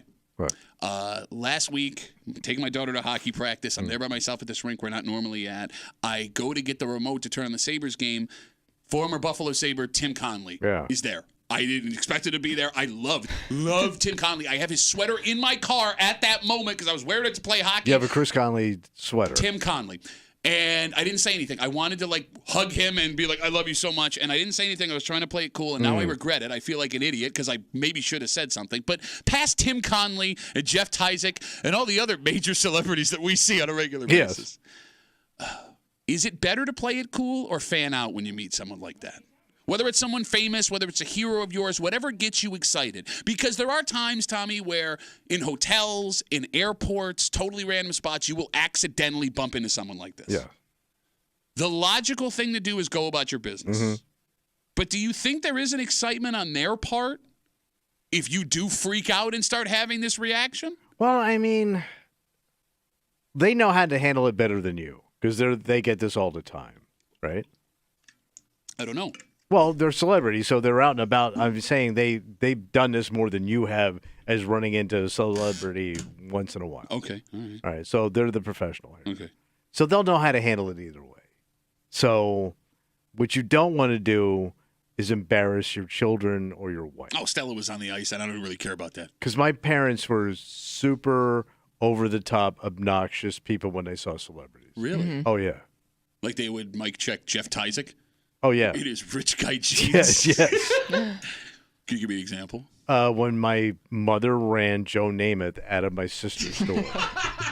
True story. He had an account with my sister in DeQuesta, Florida. He's one of the nicest people.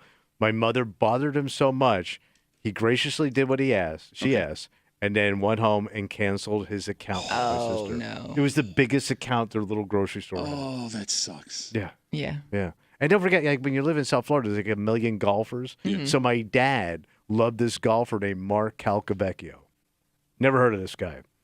So my dad's in a nursing home, and my dad's wanting to get out of the nursing home. So he tells my brother, he goes, "Hey, you got to take me. My friend Mark, his mother died." My brother goes, "Who's Mark?" It was Mark Calcavecchio. The professional golfer. Yeah. He saw in the newspaper his mother died. There was going to be a service. My father wanted to go to the funeral and have my brother wheel him up to Mark who gives a crap, Cavecchio, and thank him for all his golf. Maybe he would have appreciated it in his He time. just wanted to crash this funeral to meet Mark Calcavecchio. My father used to have nightmares about the guy and would talk and curse Mark out, this guy, in his sleep after he'd watch, golf on Sunday. Did he ever meet him? No. Oh, so your brother's a dick for not taking him to the And funeral. he lived in West Palm Beach. 252 WCMF. Folks have been waiting patiently talking about their these celebrity sightings. Celebrity interactions. Austin's on CMF. Hello, Austin. Hello, David. What's up, How's bud? it going? Good.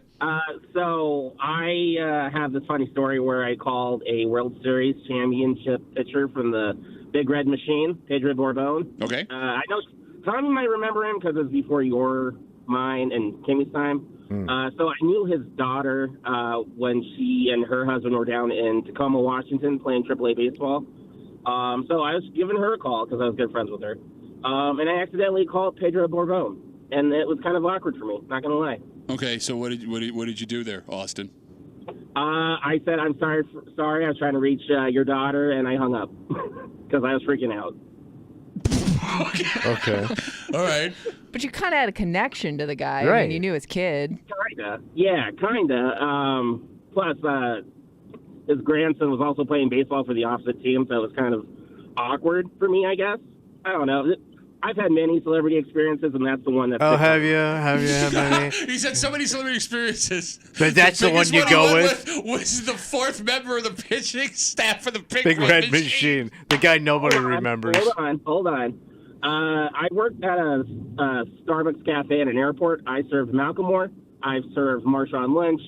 Just acted like they're normal humans. You know, they're people too, and we shouldn't be bothering them. No, I understand, but okay, work makes it more complicated, right? Like if you work at a place where you come across, and you walk up to the counter. Exactly. Like if you freak out, that could affect your job in some way, and they're not going to want to come back. Just like you just brought up with the Joe Namath thing. Right. Like in this case, me and Tim Connolly, we're just two dads hanging out at a rink. It looks like we got that in common. You do. Yeah. Right. Yeah. Right. Austin, thanks for the call, buddy. Have a good rest of the day. You know what I could have done? What's that? Well, I played beer league hockey. Yeah. I had one of my beer league sweaters in the car, too. I could have got my sweater and his sweater that I had in the car and been like, hey, man, listen, I would really appreciate if you would sign, your sweater for me, and then I'll sign mine, and you can have mine. And so it's like an equal like a thing. sweater swap with you and Jack Conley. Jersey Exchange. Tim Conley. Jersey Exchange. I'd like you to have my beer league sweater. But he's tossing that. Yeah, of course. Man. It was a joke, you I idiot. mean, right in front of you. I would love to sit down with folks, because there is a level of celebrity where they don't want to be bothered ever, right? Like that name, household name, everyone recognizes their instantly, face. yeah. Yes. But when it comes to most athletes, Kimmy, yeah. I mean, it's fair to say you're not Kimmy. Yes. You're right, I'm not. Yeah. Right? Yeah. Like a guy like Tim Connolly is someone you would have to love the Sabres to instantly recognize Tim Connolly. Yeah. To your point, maybe I should have said something. Maybe he would have appreciated it. I also think an older athlete's going to appreciate it more than a younger athlete, because as time goes on, you're getting it less and less. And I got to assume at some point maybe you miss it a little bit. But you don't even look like that guy anymore. You know what I mean? You're not going to age. You're not going to look like that kid that was flying down the ice. Especially hockey players, man. They do not age well. What the hell are you... Bro, man, I'm not talking till you run into the Giantis. Huh? I can't. Or Ryan Callahan or Andrew Peters, all guys that live around here that are gonna look you in the face and go, "Yeah, say something." Give me another 10 years. They're all gonna look like a decrepit Gordie Howe. Gordie Howe looked great until the day he died. Settle down. I'm just saying, that's a sexy Horny man. for Gordie. They put that puck over here, man. We got Facebook messages coming in. You can always get us at WCMF for the Break Room Facebook page. This comes in from Dave. Dave says, my girlfriend works at a store that Josh Allen was at last summer. It's got to be when he showed up to my furniture here. Oh, by the way, it's also the Pittsford Dairy. No, I think he was. He was at our house. Yeah, he got spotted at a. Yeah, okay. He was buying a couch for him and his now ex. Yeah. I wonder who got the couch. She can have whatever she wants. He's moved on, bro. Man, take that, woman. By the way, I don't even know. I'm just guessing. He's sleeping on actresses. But he goes on. The staff, when they found out he was coming, was instructed not to go out of their way to say anything to him, only speak when spoken to. Oh. That sucks. He's right there. It's Josh Allen. And he's a superstar. Yeah. I think there's also a something, how do I put this? A difference between childhood heroes and famous people now. Because, as cool as it would be, Kimmy, to meet Josh Allen right now, he's a full decade younger than we are. Oh, you're saying it would be weirder the bigger the age gap between you and that person? If they're younger. I love Josh Allen. I love Josh Allen. I don't think I would nerd out to the point where I'd want to hold him like a baby. Really? I still think it would be a big deal. It would be exciting. Don't get me wrong. I would be really excited to meet Josh Allen. You feel weird about it? Yeah, because he's like a kid. Yeah. Whereas, in this example, all the guys I grew up loving watching play, and Tim Connolly's the guy I run into in this rink. I think it was more special because of all of the memories of being a kid. Well, you again. have more memories. Okay. That guy was a hero of mine. He's an older person. Although it did depress me, it looked like his kids are much younger than my kids. Oh. How the hell did that happen? I don't know. But also, a guy like this Tim character you're talking about, he's a regular guy. I mean, he's with his kids. He's probably you have more relatable lifestyles than you would if you met Josh Allen, who's a half a billionaire. You're right. Who owns multiple homes and has an actress for a girlfriend. Okay. That guy and you can't even relate to the guy. You're right. I could have been best friends with Tim Connolly if I would have said something. You could sit down and probably have a really nice lunch with the Timster. Okay, you're right. So next time, You can't do that with Josh Allen. Well, I'm charming. I'm fun. I mean, I can make it work. With Josh? Yeah. No. Come on. I think there's also do you think that in the back of your mind, meeting somebody like Josh Allen or somebody that just gets drafted, right? Like they're just younger, you don't want to look like old man? I would look like, yeah. Yeah, like right. is it you picture like those old guys that are obsessed with like the current athletes and you feel kind of funny about it? I don't want to be that guy. It's like he's 89 years old. He served in the 101st Airborne in Korea, and now he's meeting Josh Allen. Like I would look like that guy. Yes, you would. Right? Oh, nice to meet. When I played football, we had really padded chin pads because sometimes the helmet would get up under there. And you can't meet a celebrity that has multiple food products. It's just like they're just beyond you. Man. I think but Tim you can Connolly, talk about the food product. Well, though. they have Conley Crunch cereal. I think there was a Tim Connolly food product. I think in every box you got a tooth. 252 WCMF. We're talking about meeting a celebrity by surprise. Could you give me the audio one more time? I was at the rink, took my daughter to practice the other night. I walk in, one of my heroes from my childhood, former Buffalo Sabre, Tim Connolly. Butler in over the line, leaves it to Connolly. Connolly takes his shot, score! I love this guy. I had his sweater. I'm getting goosebumps, man. Shut up. No, But it's very cold in here. He's hanging out, and I didn't want to embarrass myself, so I just pretended like I didn't know who he was. And here's the other thing, too. I was super paranoid. I thought I could see the fear in his eye, like he knew I knew. Oh. You know what I mean? Here we go again. He's going. The extra long Every 10 stare. years, I get recognized. But I don't know if it was there. I don't know if I was just felt like I was being a dick, or he was like, oh, please don't. Did you tell your wife? No. Why? Because I would have had to explain. Explain who the hell. Can I not have a hero? Can I not have heroes? Yeah, that's great. No, man. shut up. That's like being a fan of like Tommy Aaron. You were so close. You know that there are people that are fans of you, right? Yeah, there that's aren't. sad. No, there you aren't. mock 'em. No, it was so funny. It happened one time. We were at an event and somebody came up to me and whispered, "Hey, is that Tommy?" I go, "Yeah. Go say hi." No. I don't know what to talk to him about. Shoes. So they just looked at you from afar, I guess. No, that's the best way to look at him. He's like a Picasso. The closer you get, the weirder. Kimmy and doesn't know who grosser. that is. Picasso? Yes, I do. She was the artist. Was she? Let's talk to Chris. He's on CMF. Hey, Chris, what's up, buddy? Hey, so I actually have two experiences with my two all-time favorite sports athletes all-time as a kid. And both times, I actually was wearing their jersey and/or shirt. Okay, but The first one. Okay, go ahead. I'm sorry. Well, the first one was Bernie Kosar, and we'd been crushing beers all day, and I saw one of my friends tackle another friend into a fire hydrant. They're having a good day. And I'm laughing, walking backwards, and I bump into this 6'5" big old perm-haired Bernie Kosar. And I'm wearing his jersey, and I didn't even ask. Without saying anything, he goes, "Oh, I'm definitely signing that." That's cool. I had a Bernie Kosar jersey on. Everyone there at the stadium was wearing Tim Couch jerseys. Browns just came back. Everybody got rid of their old Brown stuff. I still had one. He signed it. And all I could think to say to him, my all-time favorite football player of all time, and I even had, this is like back before cell phones with cameras, I had a Kodak Instamatic in my pocket. Didn't even think to get my picture with him. All I could turn around and say was, "My mom buys your birthday cards," because he had the Bernie Kosar birthday card. Wow. Hey, way to go. There was your moment, man. And then my all-time favorite, all sports, all-time, Keith Hernandez. Absolutely loved him. Now, this one, I kind of did what you wish you would have done. I geeked out. He was over in Buffalo doing an autograph signing. So I was first in line. I have a T-shirt made up. Keith loves his cat, Haji. So I had a T-shirt made up with Haji, looking like Keith, playing first base. And I had my wife get a picture of his cat and made a huge fat head of it. So I'm first in line, obviously geeking out over Keith. He sees me first in line. What's he do?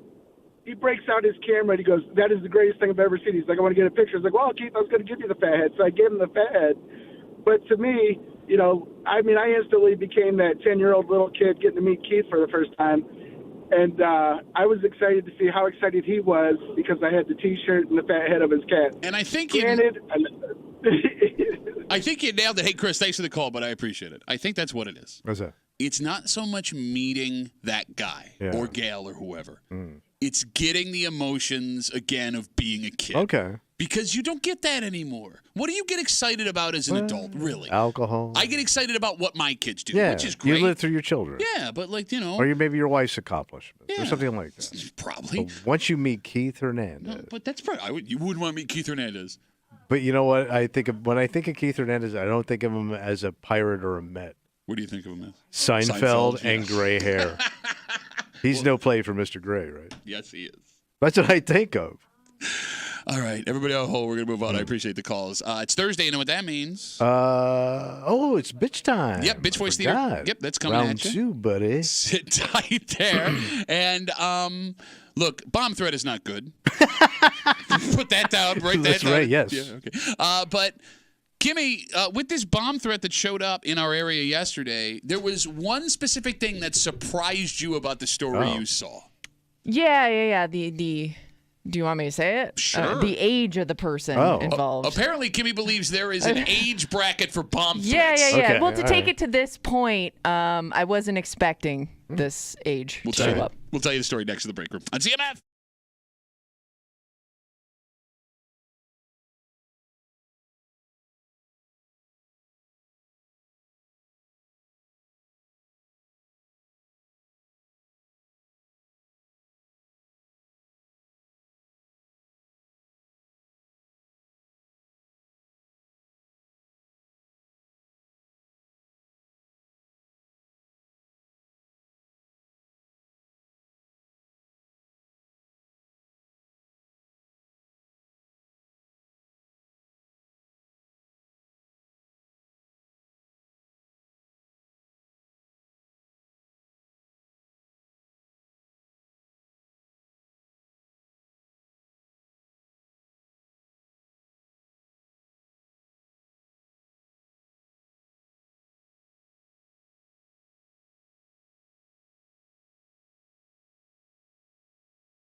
Apparently, there is an age bracket for this terroristic threat. Okay. At least according to someone in this room, because there is a woman who is in some serious trouble this morning after it sounds like things got a little out of control. Little testy. But what Kimmy is most surprised by is how old this woman is. You're hanging out in the break room. Rochester's Classic Rock 96.5. WCMF. You can head to the contest page right now at WCMF.com. Enter for your chance to win a pair of tickets to see comedian Tom Segura Friday, September 27th at the KeyBank Center, courtesy of Live Nation. Tickets go on sale tomorrow, 10 a.m. at Ticketmaster.com. We'll get to that story in just a second, but it's Thursday. Yeah. When you want to hurt someone in this room, you can't call them short or stupid. All right, why would you do that? Or stand in awe at the time he saw RPO conductor Jeff Tyzik in his, quote, rich man jeans at Wegmans. You know what rich man jeans look like. What are rich man jeans They just don't look like regular jeans.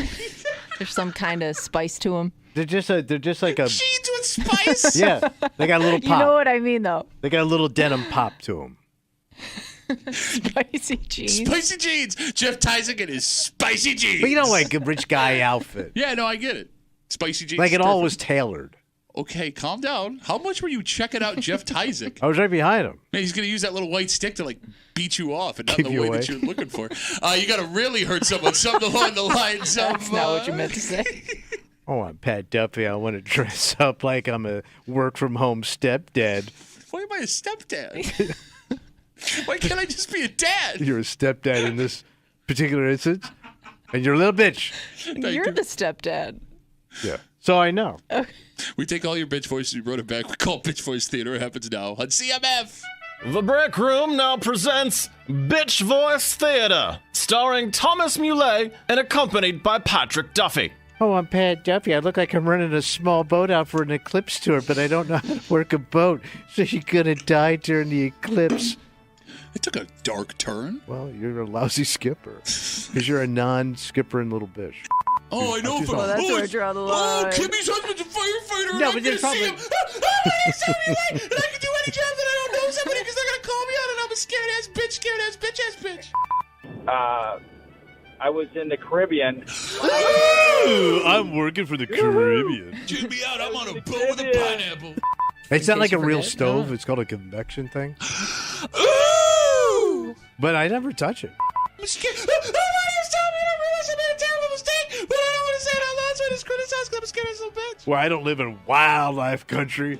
Oh, I'm Pat Duffy. I'm dressed today like I'm going to sell you knockoff solar eclipse glasses next month on the side of the road that is going to give you retina damage. Because I'm just a chintzy solar eclipse glass selling little bitch. This. Tommy, yeah, that sounds like a good idea. I'm a big ass bitch. It's Tommy, and I didn't share things except when Pat's wife shows up and says we have to share things, in which case I sit there like a bitch ass bitch because I'm nothing but a bitch ass I'm sharing pants. I did.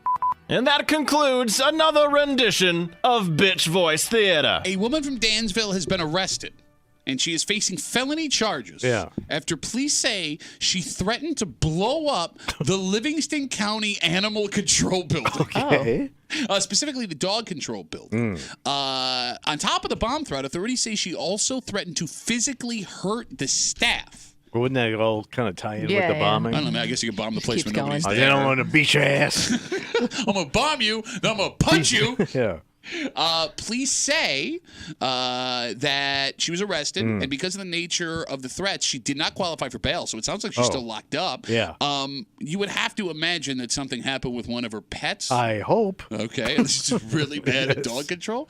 But what is the most shocking part of the story? What's that? To one person in this room, this woman from Dansville, accused of threatening to blow up the Livingston County Dog Control Building, is 20 years old. That is very young.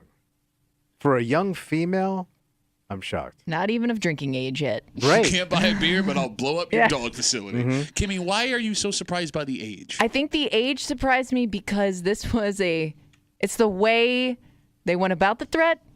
They called. Okay. I always picture somebody who calls with a threat as somebody who may be a little bit older. What, you think the kids would be doing their threats on the TikTok? Yes. Yeah. What's wrong with you?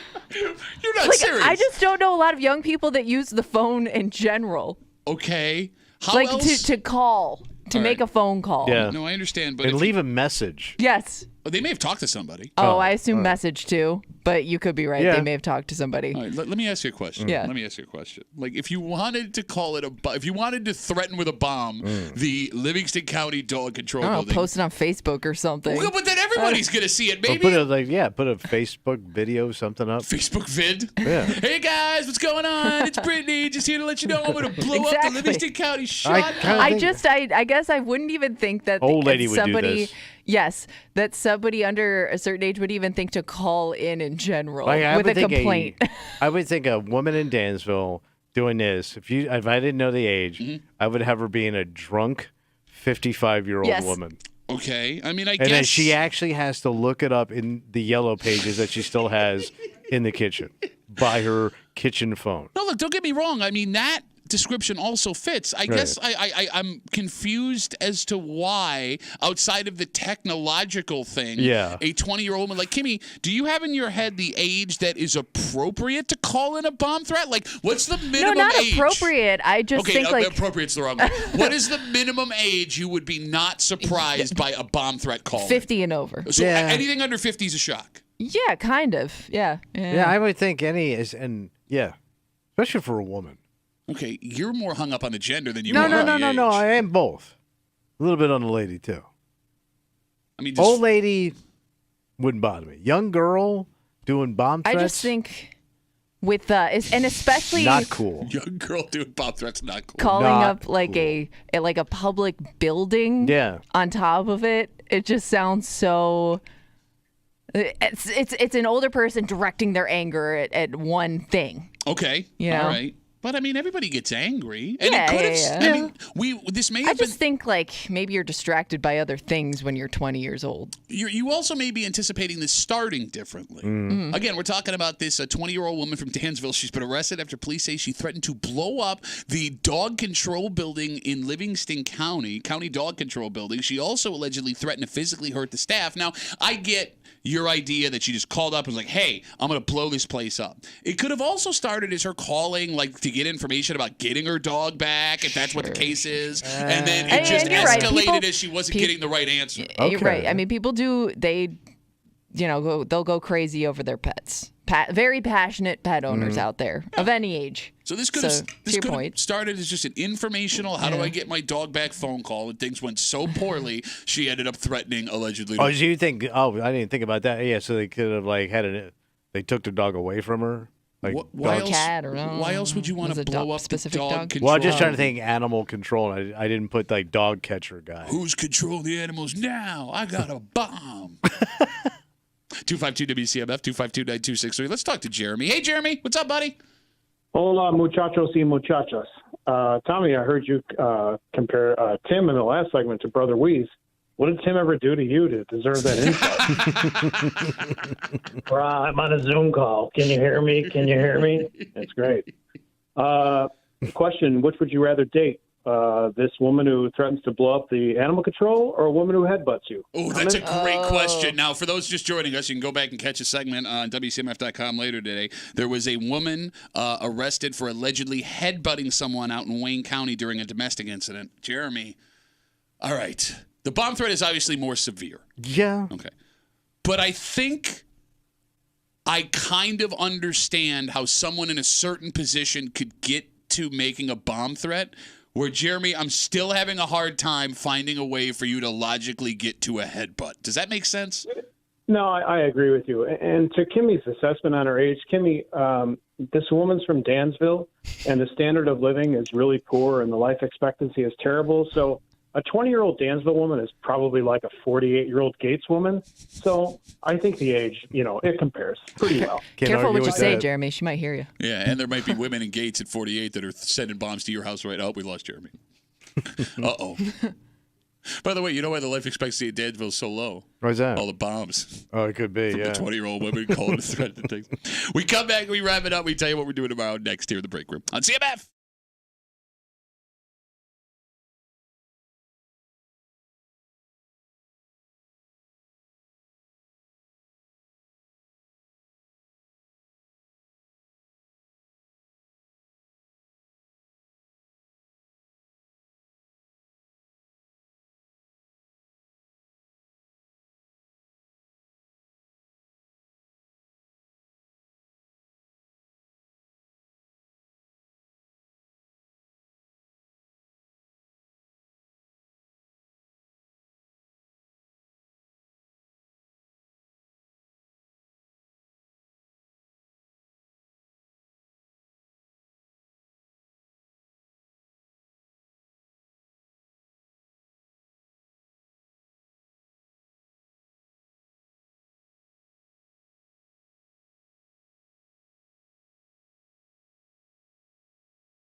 It's going to be a Rapperoo. Audio Thursday Rapperoo.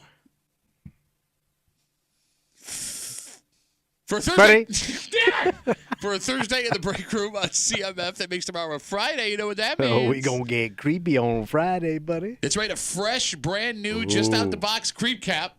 We should have 2 weeks of creep.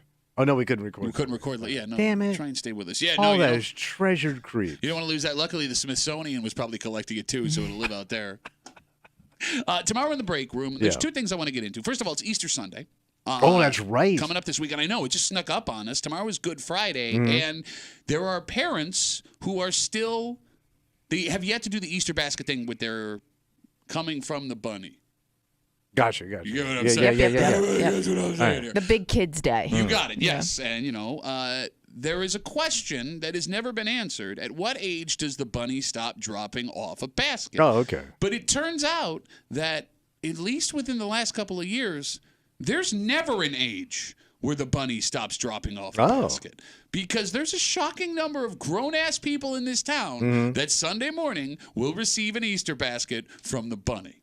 Okay. So we'll get into that. That's a little different. And there is a woman who's taking a little bit of, I guess, umbrage with the WCMF break room, where they whining, bitch burr bracket. You can still vote right now at WCMF.com. We have the 16 finalists. We'll be moving on to the 8 very soon. And we had Pittsford as our first overall seed. I thought that was a slam dunk. This woman says no. She's pissed. Well, not so much pissed as more of an explanation. She says that you shouldn't call people in Pittsford whiners or complainers because they don't have to whine or complain. Oh. And she may actually have a point. But everybody can find something to complain about. Yeah, but they shouldn't. But they don't have to complain. Okay. And that's not that they shouldn't. She says they don't actually physically have to do it. Oh, all right. And we'll get into that and a whole bunch more tomorrow here in the break room on CMF. For Kimmy, who says if you're going to call in a bomb threat, you have to be at least 50 years old. Should be a minimum age for that. For Tommy Muley, who's been able to call in a bomb threat, according to Kimmy, for the last 30 years. My name's Pat King Duffy. Bomb. Wasn't that what they called you when they brought you on stage? Ladies and gentlemen, King Bomb, Tommy Muley. Come back. My name's Pat Duffy. We'll see you tomorrow morning in the break room, 6 a.m. on 96.5 WCMF.